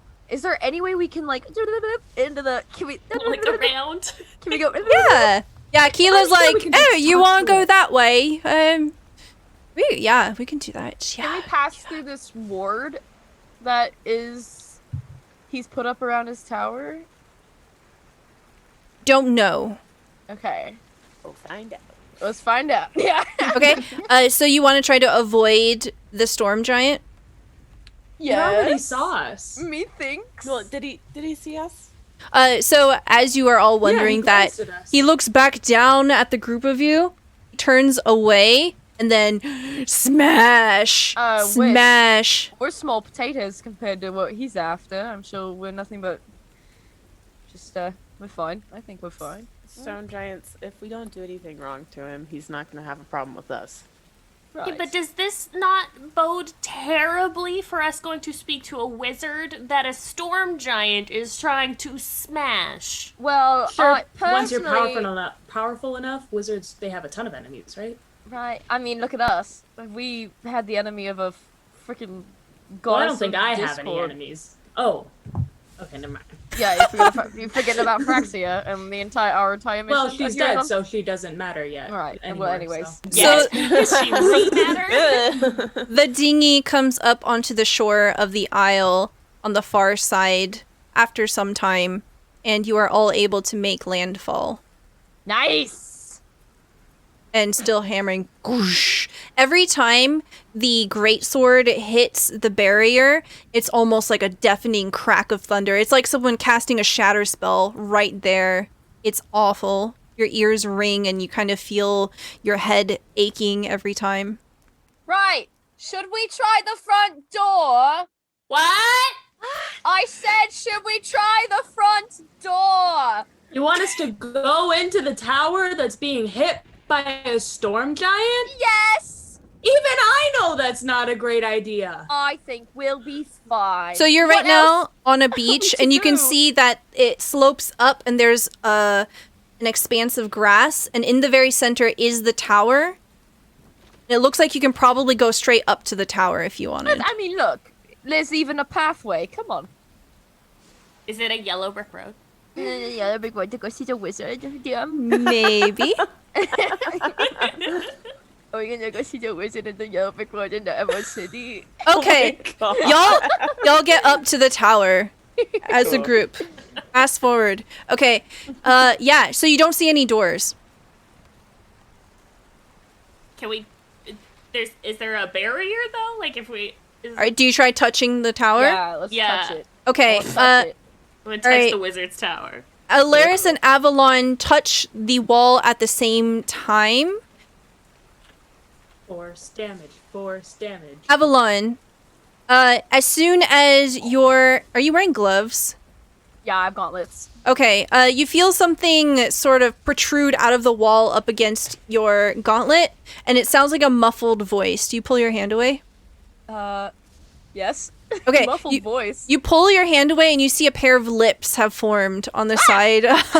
And they appear to be kind of spectral. And you hear a voice and it says, "What business do you have here?" Oh, we've come seeking a wizard. Why? Well, we have quite the predicament. We have some issues regarding the status of some devices. I'm like trying to like make it seem really important. We need help. We Yeah. are looking for help. We Why should can I provide care? payment because we can provide payment. Calypso yeah. the Dryad sent us? There's silence after Alaris says that. And then you see a swirl of light. It's almost like a sparkler flaring. Sparks, sparks, sparks. And it begins to open a portal very close to you. You want to step through? Yeah, it's a portal. I like portals. Hell yeah. Okay. All of you step through, and you're instantly transported to another area. You find yourself reeling as you are yanked through space and time and thrust into what appears to be a circular room. You see that there are shelves from floor to ceiling, and they are covered in a manner of all sorts of trinkets and books. There is no nook and cranny of this place that is not filled with some kind of device. In the very center is a lanky man of proud bearing, straight-backed and sure-footed. Let me cover Avalon's camera with my notes while I read this. There is a particular stubbornness to the austere lines of his face, a kind of composure that even at a glance. I can't even see you and I just know. I just You're know. missing out on gold. Oh my god. Oh my god. A wizard? You're telling me there's a wizard here? Kind of composure that, even at a glance, seems inherently and quietly confident. He is pale, but red with a perpetual flush, golden pink and freckled, with white blonde hair and a strong, prominent brow. Thin-lipped, a stately nose, and a fine shadow of scruff across his cheek and chin. He is 7 feet tall. And he looks to the group of you holding a book. He's wearing violet robes. They are elaborate, made of pure silk. And he just slams the book shut. And he rubs at a temple with one of his hands. He said, Calypso sent you? Yes. She thought maybe you could help us with a predicament that we are in. What is it then? Do not waste my time. Right. So she said you helped her learn how to make the cradles, and she tries to like make the shape of them with her hand. We currently have a couple friends in comatose state in those, and she doesn't think she's going to be able to keep both of them alive with what her current magic, and we're trying to find a way to keep both of them alive without having to one of them. He looks to you with complete indifference. And as you are speaking, his eyes scan over you in a cold assessment. They shift over to Adon and do the same thing. They shift back. They shift to Samara and do the same thing. They shift to Avalon and do the same thing. And when he looks at Nell, he tilts his head. You have to crouch. So he hunches back to see Nell. He's so tall. He has to sit down. He has to sit on the floor. Is he just looking at us, or can I insight to see if he's doing some sort of like identify spell or something? Go ahead and roll insight. Absolutely. Anybody who wants to roll insight can do that. Okay. Can I also like scope out his area? Yeah. If you want to. Shut up, Cassie, see a therapist. Behave, children. Yeah, go ahead and roll me either investigation or perception. Okay, with 21 insight, you can tell Adon that whoever this wizard is, he is very, very ancient. And the way that he looks at you, he seems entirely unimpressed. He is not casting a spell. He's sizing you up, and he is disappointed. He's mortal? Can we sniff him? I kind of lean with him because I want to tell if he's mortal or not. We smell divinity. As Alaris and Adon just get a... he like, rolls lean his in, too. eyes. Yeah, he stinks of divinity. And as he looks at Nell, he kind of tilts his head a little bit and he says, I'm surprised to see an ancient one among these children. Hello? Huh? No. Are you looking? You? What? Samara's gonna get slightly excited because she knows what he is hinting at. Wait. I don't. We're all happening? confused. I Samara. was the ancient one. You call us children? You know how long I've been alive for? Samara, with an 11, you can see that this is his laboratory. There are all kinds of artifacts, magical items. A lot of these things look very elaborate and expensive and probably powerful. You can see that there are a number of projects that seem half finished all throughout the area, and everything's in disarray. And as you say that, Avalon, you hear a crash off to one side of this room. Calibor does not look up, and he just continues to watch Nell curiosity in his eyes. Over by the crash, anyone that looks, you see someone very different to Calibor. You see someone who's about 5'8", and they appear to have a pretty average frame. You see a head pop up over a set of books. There's a boyish sort of charm with this person. Smooth features, completely free of blemishes. You see that they appear quite mousy, with ears that are a little too large and delicate features. There's a mop of curly, untamed dark brown hair, and eyes the honey brown color of whiskey. There's a dusting of freckles over the bridge of his nose, which are somewhat obscured by the oversized spectacles that he occasionally pushes up. Says, sorry about that. Please continue. And you just see him sink down and hide behind the books. I hate us. I need to compose myself. I've been asking for Milo Thatch in this game for months. Oh my god. I'm just gonna mute myself. You broke her. Calibor brought up how Nell is apparently ancient. Picking up on that, she's gonna be like, not necessarily. She's been reborn, it seems. Ah, I see. He gives like a sort of nod to you, Samara, confirming that. And he moves over to one of his desks and he begins to pull at some items. It doesn't quite make sense what he's doing. He pulls a bottle and he opens a book and he begins shifting through things. He's not looking at you. You can see that the robes that he's wearing, they are long and flowing. They trail behind him. And on the purple of his robes appear to be a large compass dragging on the floor behind him. You can see that around the compass is a wreath of fire.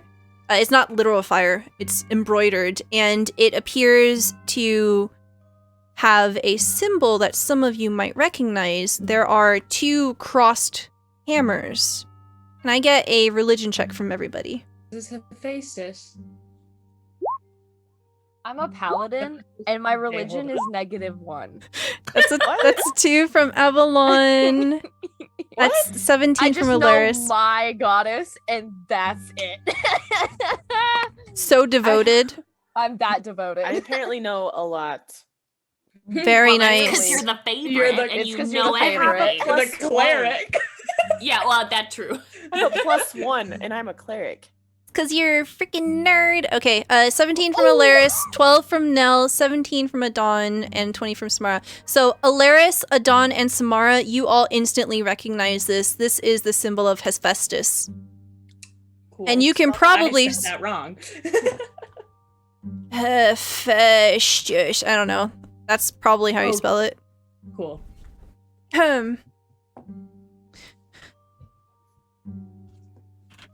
Yeah.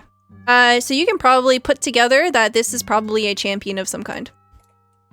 Oh my god. That's so cool. Oh my fucking god. So you said he is reading a book right now? Yeah, he seems to be continuing some sort of experiment that he's doing. And he says... Okay, go ahead. I'm just gonna walk over and like just look over his shoulder, see what he's reading. Okay. It appears to be in a language that is not common. Do you read Celestial? Oh, I do not. Okay. So as you're standing very close to him, you can feel heat just radiating off of him. He seems to be completely cool. He's not sweating or anything, but it's almost like standing next to a forge. It is sweltering being in his proximity. And as you kind of come up close, he lifts up his arm and he side-eyes you. He tries to do that thing where, like, you know when you scoot a cat away with your arm? He's trying to herd you away. I'm not gonna move. Okay, his I'll arm stay just my kind of, ground. his arm just hits you, draws in a breath and sighs. And he just continues doing what he's doing. And he says, I can assist you. However, in exchange, I have a task for you.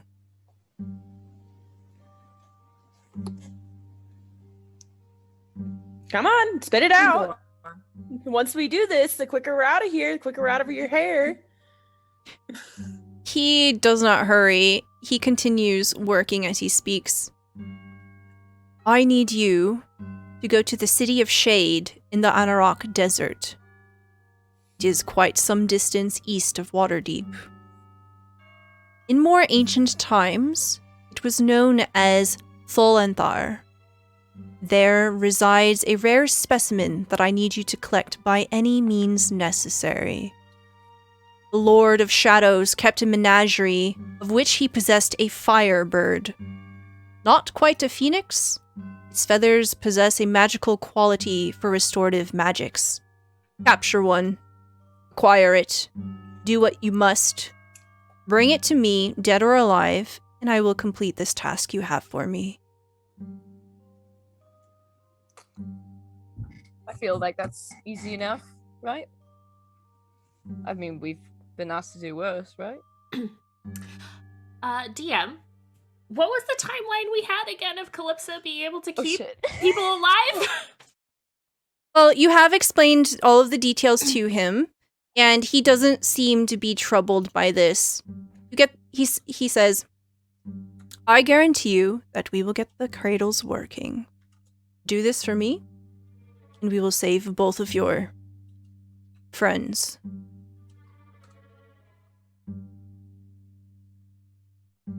Are you gonna offer anything to us to help with this? Well, I'm assuming he can just teleport us there, right? A wizard. I can. And he turns towards you, looks you up and down. Simus! You hear a crash. And then out scuttles. I'll write this down for you. Simus. Oh, I almost spelled it right. Calibor. Okay. Simus comes forward, and you can see that he is wearing an oversized tunic, which is messily tucked into a pair of trousers. The trousers have suspenders, because of course they do. And you can see that his boots are very messily tied up along his ankles. He stumbles forward, and he says, yes, Master Calibor, what can I do for you?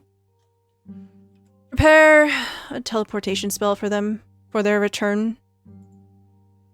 Is there anything else that you need of me? And he looks to the group. Okay. Avalon's kind of looking around. Avalon is like, wow, this is so cool. He looks deliberately to Nell. When he talks about a firebird, oh, sorry.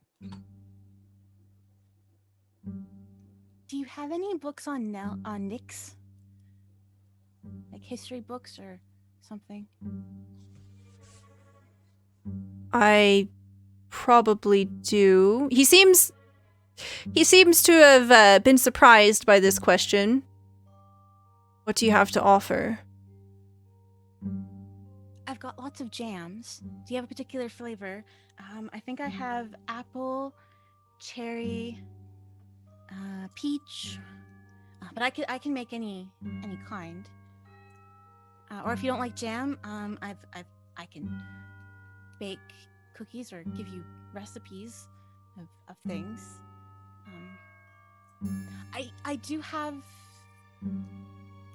a very large egg. A very large Alaris egg. will literally pipe up and be like, hey! You see his features get kind of disinterested. As you say egg, he kind of straightens a little. Show me the egg. No, that's our egg. You can't just give away our egg. Mara's gonna slap her hand over Alaris's mouth. Well, maybe he won't want it. I don't know. Nell put down her little bag. We're keeping it incubated. We don't really know what it actually is or when it will hatch, really. And she'll kind of peer in and dig out. You hear various pots and pans clanking and things falling, and her lifting out this massive egg. As you're kind of rummaging through your bag, he folds his hands in front of him, and he looks very patient. You see the folds of his robes kind of like come down and they hide his hands. He just watches and waits. And as you produce it, he reaches forward, pulling back his sleeves, and you can see that his fingers have a number of rings on them. They are all very, very ornate and very heavily jeweled. He very gingerly takes the egg to inspect it. Do you surrender it over? Now, I only want to borrow a book. Like, I can return it. So, you can keep the egg incubated for a while? If you want. He holds it in one hand. He turns it over and he says, "This is a fair deal. A book for an egg. This will suffice." And can trade back, right? If I give you your book back. He looks completely enraptured with the egg, and he slowly begins to walk away without answering you. We'll come to that later, I guess. No, Alaris is following him. I'll let her go. Hey! Yeah, I'm letting her go. Okay. So he basically walks over to a table, he puts it down, and he begins to take notes. And as he does that, the camera shifts back over to Simus. And Simus kind of pushes up his glasses, and he says, "All right, well, I'm going to need a volunteer." If it's for the arcane, I probably am the one to ask. Right. Okay. And he shifts on in front of you, and you see him like push his hair out of his face. And you can see as you are looking at him straight on, his glasses have like a fine layer of dust to them. You can see that there are a few smudges as well. And in this closeness, you can sense that he smells of raw earth, like freshly tilled soil. It's vaguely minty, smells of green, perhaps some kind of plant. And he says, "Okay, don't freak out. I'm going to cast a spell on you. It's going to be a teleportation spell that you can activate. It's a rune. Are you okay with this? It's not going to hurt. I promise." That's fine, just let me know how it works. Okay. I need you to stand really still. Dawn has a really hard time doing this, so their foot just keeps tapping the whole time, but everything else is still. Okay. All right. And Have see you him done this kinda- before? you see him wipe his hands on his pants, and he's like, "It'll be fine. I'll be fine. I'll be fine." And he very carefully puts his hands on either side of your face. You can feel like his pointer fingers go behind your ears, and he cups them. And you can feel that his hands are kind of clammy, and they're shaking very carefully. He's making mud out of my skin. You can see that he's murmuring words in Celestial, and he's casting a spell. And his thumbs slowly move down your jaw, and he begins to trace his thumb along your chin here.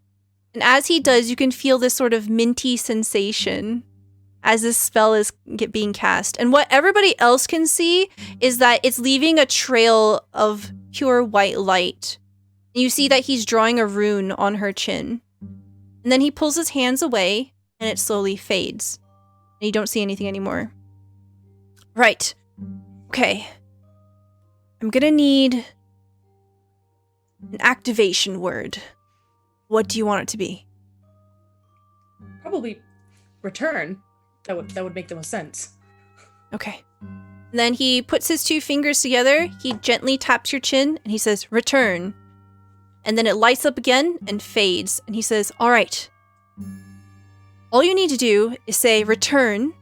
Use your two fingers like this, and tap your chin. No, don't do it now. Don't do it. No, yeah. It'll bring you back here in a portal. I suggest, from, what I've read about this spell, that you don't activate it if you're being chased. It will lightly bring whatever is assailing you into the spire with you." Yeah. But if I brought it into the spire, your wizard could probably take care of it. Do you know if this works from pocket dimensions as well, or extra planar the locations? Hmm. Can I just see the book where the spell is in? Yes. And then he goes over to a pile of books and he begins to rummage through them. And you can tell this is going to take a while. Okay, I help him out if I can. Okay. So as you do, you can see that the books are... It's a great collection of knowledge. It I'm so expands jealous. over so many different topics, a lot of which are arcane, and a lot of which are artificer inclined as well. And as you are doing this, the camera shifts away. Alaris is over by Calibor. Where's everyone else? I guess Nell would be kind of close-ish to there too. I'm taking another scan around. Yeah, I'm Avalon's being a kinda little just- nosy, but not like picking through everything.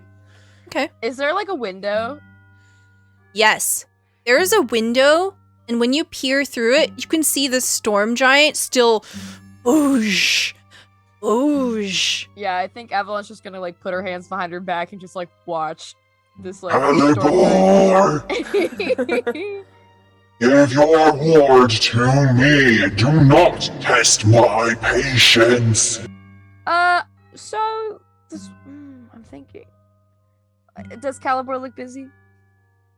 Calibor is the type of person that always looks busy. You see Alaris like on one side, Samara on the other.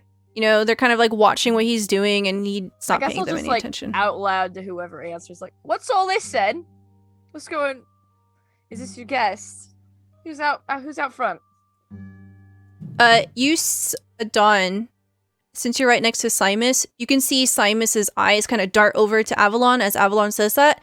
He turns bright red, and he pushes his glasses up nervously, and he continues like rummaging around. He looks down. You're friends with that storm giant. Me? No, your book, right here. He thrusts the book up. No, wait, no, wrong one, sorry. Nope, that is the wrong one. Here, maybe it's this one, and I'll pass him just a book that I think it could be in. No, this is a collection of spells gone terribly wrong. You don't want to cast any of these. Are you? So if they've gone wrong, are you going to be using that book anytime soon? Oh no. I could. I mean, I bet I could make.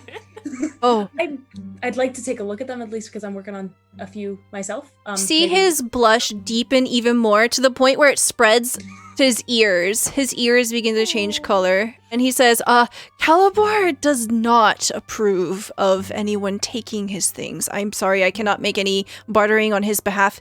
He will literally turn me into a newt. Again. I'm gonna turn with the book in my hand to Calibor. If these are failed spells, can I borrow this? They're failed. Calibor just kind of like dismissively puts a hand up. Thank you. Super vague. I just Adon takes that as definitely yes, you can't take this. And it's about this time that Calibor kind of just leans back and sighs. Yes, you will get your egg back. Promise? He looks down at you. Calypso keeps such insufferable company. Yes, you have my word. As a wizard. As a- Alaris almost says something snide back and then remembers how probably powerful this guy is. No, It's like, just say it. As Calypso did pick you over him, right? I'm just gonna say something sneakier than that, but yes, or something mouthier, I guess. you have my word as a mage of the Cardinal Court. Do I recognize the name Cardinal Court from anywhere? Roll me an Arcana check. Anybody can roll an Arcana check. Sick. And we heard Calypso mention it, but Okay, that's a 14 from Nell, 16 from Avalon, a 9 from Adon, 5 from Samara, and a 15 from Alaris. Looking at the Plus stuff on the 6, shelves. so I'm too Arcana got a busy. 9. Jeez. Okay, I'll say Avalon. You've heard of this. The Cardinal Court is an arrangement of wizards that are extremely powerful. They're considered probably some of the most powerful magic users in all of the Forgotten Realms. Holy shit. Yeah, I didn't basically think you guys- Merlin. Yeah, I didn't think you guys actually existed. Do you say that out loud? Yeah. He looks over at you and he kind of smirks a little bit. He says, I am Calibor, Violet of the West, Mage of the Cardinal Court, Champion of Artifice. Wow. Interesting. And you are? Oh, I'm Avalon. Hold on, wait. Pull up buzzwords. I'm gonna pull up buzzwords so I can. Guardian of the Keys. Here we go. Warden of the Grove, Houndmaster, the Champion of Air, Guardian of Keys, Champion of Hecate herself.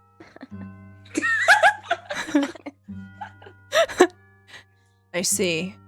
That makes sense. And he looks over the rest of you again, and you see some kind of recognition in his eyes. You are new to the material plane, then? As new as anyone can be. I take it you're not. You don't seem to be.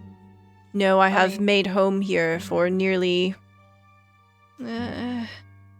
millennia? Goodness gracious. Oh, you're old. He looks down at Alaris again. Yes. Yes, I am. I have a quick question. And pardon me, I'm quite nosy, but it's my job. Is this going to be a problem? Are we going to return and your little tower's going to be in crumbles because of this, here uninvited guest, it seems? Or did you just not hear him knocking? Calibor! Smash! Yeah. Smash! That one. He just kind of makes a dismissive gesture with his hand. Do not mind good old Botcris. He and I have an ancient feud. Oh. Every day he wades out to my tower, stays till he exhausts himself, then he retreats back into his underground palace. That is determination.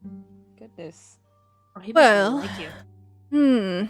And you see Calibor cast a glance over at Simus. Simus locks eyes with him for a second and then quickly looks away. What's he after? Is he... You steal a book of his or some massive sword or something?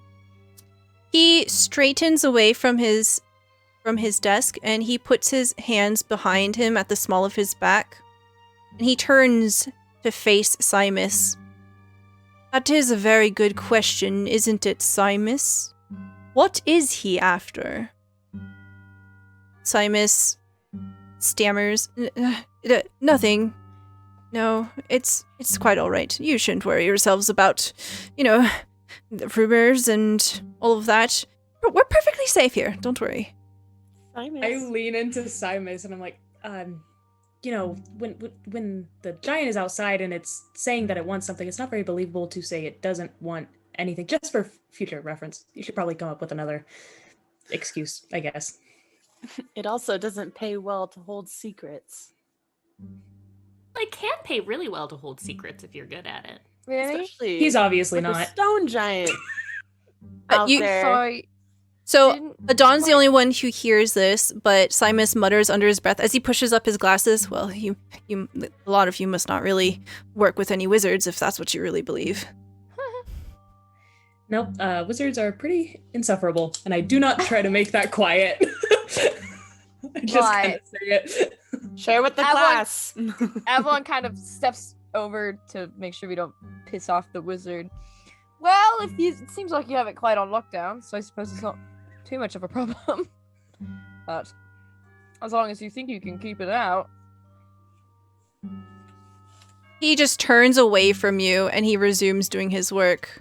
Simus, send them on their way. Oh, right. Are you prepared? Do you need any supplies? Do you need any healing potions, maybe? That would be Healing potions potions. would be fantastic. Fantastic, absolutely. When he was talking about the Firebird earlier, I forgot to do this then, but I want to make like a insight or investigation or history or something. I just want to know, do I know anything about Firebirds? Like Okay. in my research? Yeah. When the Firebird was mentioned, go ahead and roll me either Arcana or a nature check, and this can be anybody. Arcana. We'll do Arcana. Ooh, nice. 20 Arcana for Adon. 5 for Nell. I think that makes perfect sense. This is some kind of like really rare kind of thing. Nell has never even heard of it. You recognize Phoenix, you know, everyone knows what a Phoenix is, but they specifically said this is not a Phoenix, so you're not quite sure. Alaris with a 15. I'm going to say this is a little too obscure. Adon, you know that Firebirds are extremely prized creatures.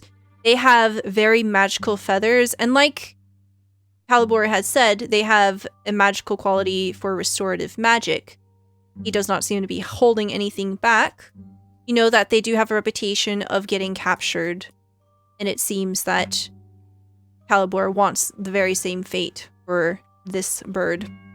Do I know general size, resistances / immunities, things like that? I will say no, because you've never seen one up close, and they're so rare that it's hard to get that information. Okay, cool. Simus, do you have any pictures of the bird that you need? Yes.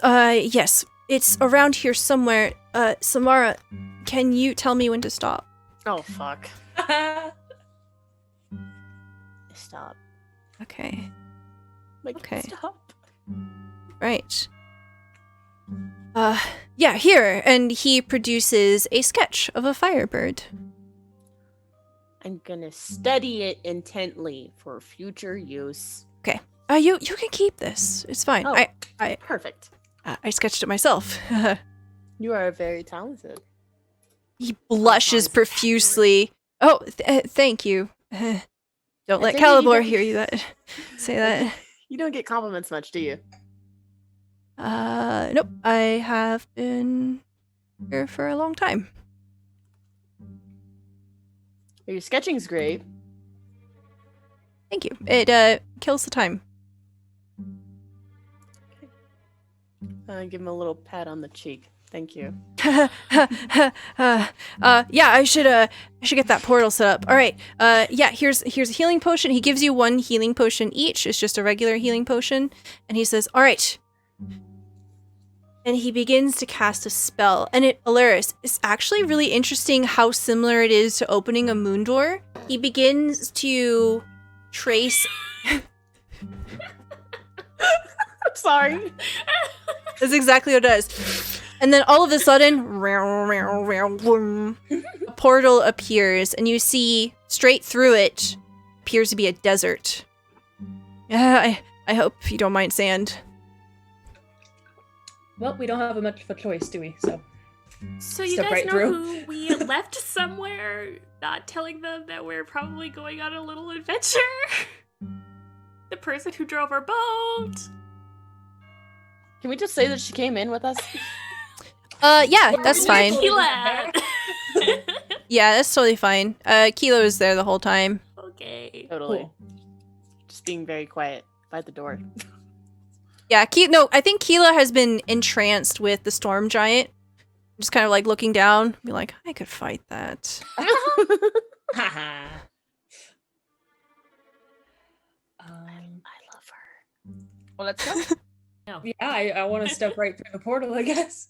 All right, the group of you step through the portal, and bloop, it winks out of existence. And then the camera fades to black. It refocuses in a dark realm lit by green fire. And what we see are two very squat creatures. They have red skin. They have a number of welts and gnarls that protrude out at strange angles. And you can hear the clacks of their claws as they're moving through this hallway. 5,000 more. They are restless, hungry. Progress has been slow since the blacksmith escaped, one of them says. Its companion looks to him and says, Not for long. Rumor has it that her phantom image has appeared in the glass. It will not be long until she crosses over into the veil once again. And the two of them make their way into a much larger chamber. You can see that they eventually climb up onto this enormous desk, just sitting at the foot of an immense demon. This demon is easily 50 feet tall as it towers over, presiding over a number of other smaller demons throughout this realm. And behind this desk is a throne, and chained to it is an immense demon. I said devil. That's a devil. Covered in chains. Yeah. And you can see that this devil is slowly laboring over this book of names. And in front of him is a large creature, feline and predatory. We see golden eyes fixate on it as it approaches and hunkers down, sitting. You can see that large tentacles protruding out of its back slowly, lazily whip around it like vipers. And the creature says, Look at what I found. And one of the tentacles slithers forward and presents a stone. And from the stone is a small patch of moss growing out of it. And from the moss is a small flower. We see a look of hopelessness color the devil's eyes. His features go pale and his jaw tightens. See that his knuckles, they turn white as he grips his quill. Soon, my mistress's plans will come to fruition.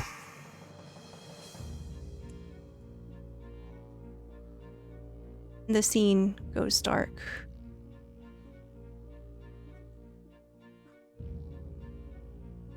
And that's going to be where we end tonight's session. Thank you so much for being here with me, everyone. Okay, so I have a bunch of cards that we drew today that I didn't get to play because it's going to be super fucking epic if we use them next time. So I will hold on to these. I have them all written down, especially Nell's Ruin card. May, I want you to prepare your character getting butt naked again. It's gonna happen. I know a fitting moment. Thank you so much, everyone, for being here. I really, really appreciate it. I hope that y'all enjoyed today's episode, and we will be back 9 p.m. Eastern Time next Friday. But before we head out, we're going to do some plugs. Please tell us who you are, where we can find you, and what was your favorite part about today's episode. And we'll start off with EJ. Hi, my name is EJ. You can find me on Twitter at emeanly. Also sometimes on Cassie's channel, The Money Hall. And my favorite part of tonight was definitely Simus, undoubtedly. There's no competition there. It's just not even one particular scene, just him. Just Simus. Thank you, Stella, by the way. Thank you for that. You're welcome. Listen, you communicate to your DM what you want, they provide. Maybe, if they're a good DM. Next, we have Dungeon Dame. Hi, Dungeon Dame. You can find me here mostly, or in Stella's Discord. But I have also joined a D&D game that plays every other Sunday over at Mid-Level Crisis Live. That one's more of a mystery, a lot less thirsty than this game. It's a lot of fun. Or you can find me on Instagram or Twitter under my normal handle. Oh, and my favorite part was probably Alaris and Avalon's discussion about the dummy and that whole situation. Discussion. Yeah, that was great. Oh my god, this night card, fantastic. What a pull. I think, okay, yeah, so as of today, we've drawn all of the cards. So the knight was one of them, and there's another card that we've never pulled before, but I haven't revealed it yet, so we'll find out next time what that was. And then I think, yeah, that's it. And we've been through the entire deck. Wow. It's gonna be Nice. exciting. Thank you, thank you. Next we have Bravo! Oh no. So sorry. Hello, I'm Bravo. That's with 5 R's. You can find me over at Twitter and Instagram on those with that same tag. And then Damani Hall here on Twitch. We do TTRPG and gaming stuff. We're done for the weekend, but we'll be back with you next week doing things. And then I'm here on Fridays, as I am here right now. My favorite part of tonight was probably finding the dummy and like launching it into the water, and then Alaris and Avalon talking about it, like about to like square it for a fight. I think that was my favorite part of tonight. That was great. Oh, God. The timing on that card draw was perfect. I was like, oh Yeah. shit, how do I... It's a thing that Avalon threw in the water. Perfect. Love it. Thank you, thank you. Next, we've got Giggly. Hello, I'm Giggly. You can find me here on Twitch at GigglyDendroLagus or on Twitter at GigglyDendro. Yeah, that's about it. My favorite part... I don't know. Simus was really cute. Simus and Adam were really cute. But also just having that heart-to-heart and all that fun stuff with Nell. Yeah, I think that was my favorite part. Samara and no, you just bonding. Love it. Oh, thank you. And last but certainly not least, the Lady May.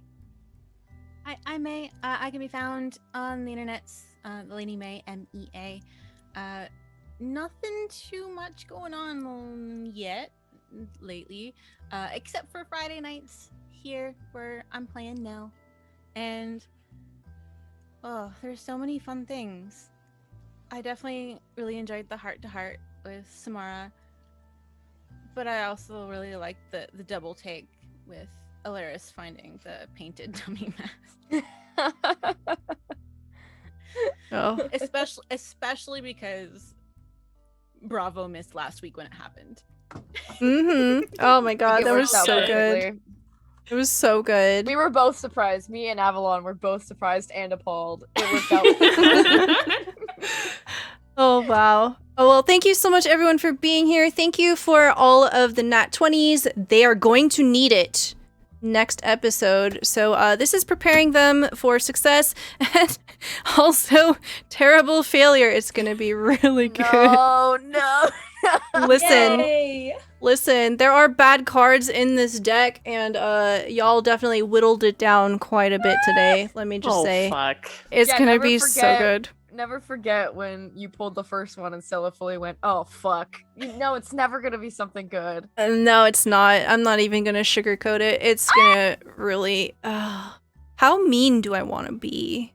Not that mean. You love us. You don't want to be Love that us. mean. Don't Unless you want to be mean for dramatic effect.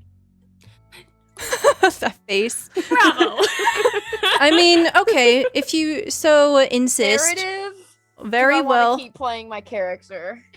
Oh, that's so hard. Hi everybody, I'm Stella Luna. If you're new to the channel, welcome. I hope that you had a great time. If you want to support us, if you want to see more of this content, please hit that follow button. That is how you'll get notifications for when we go live. I want to say thank you so much to our Patreons. Without you, none of this would be possible. Thank you so much everyone for being here, and we'll see you next time. Oh, plug my own shit, probably. Tomorrow At 2 p.m. Eastern Time, we're going to be doing a mini marathon. We're going to be running 2 one-shot adventures. The very first one is going to be DM'd by Adrian, doing Divination, which is a game system that he made himself. It's going to be really cool. It uses mechanics using an 8-ball, like, you know, the one you shake and it says please try again. Yeah, it's really, really cool. Fun. Yeah, right. And he made that all by himself. And so that's at 2 p.m. And then at 5:30 p.m., D'Angelo is coming back to do an episode of Kids on Brooms. So it's like magical school and like Stranger Things vibes, and it's gonna be really, really fun. And I hope y'all can join us for that. But that's gonna be it for me. Thank you so much for being here. Love all of you. See you next week. Bye.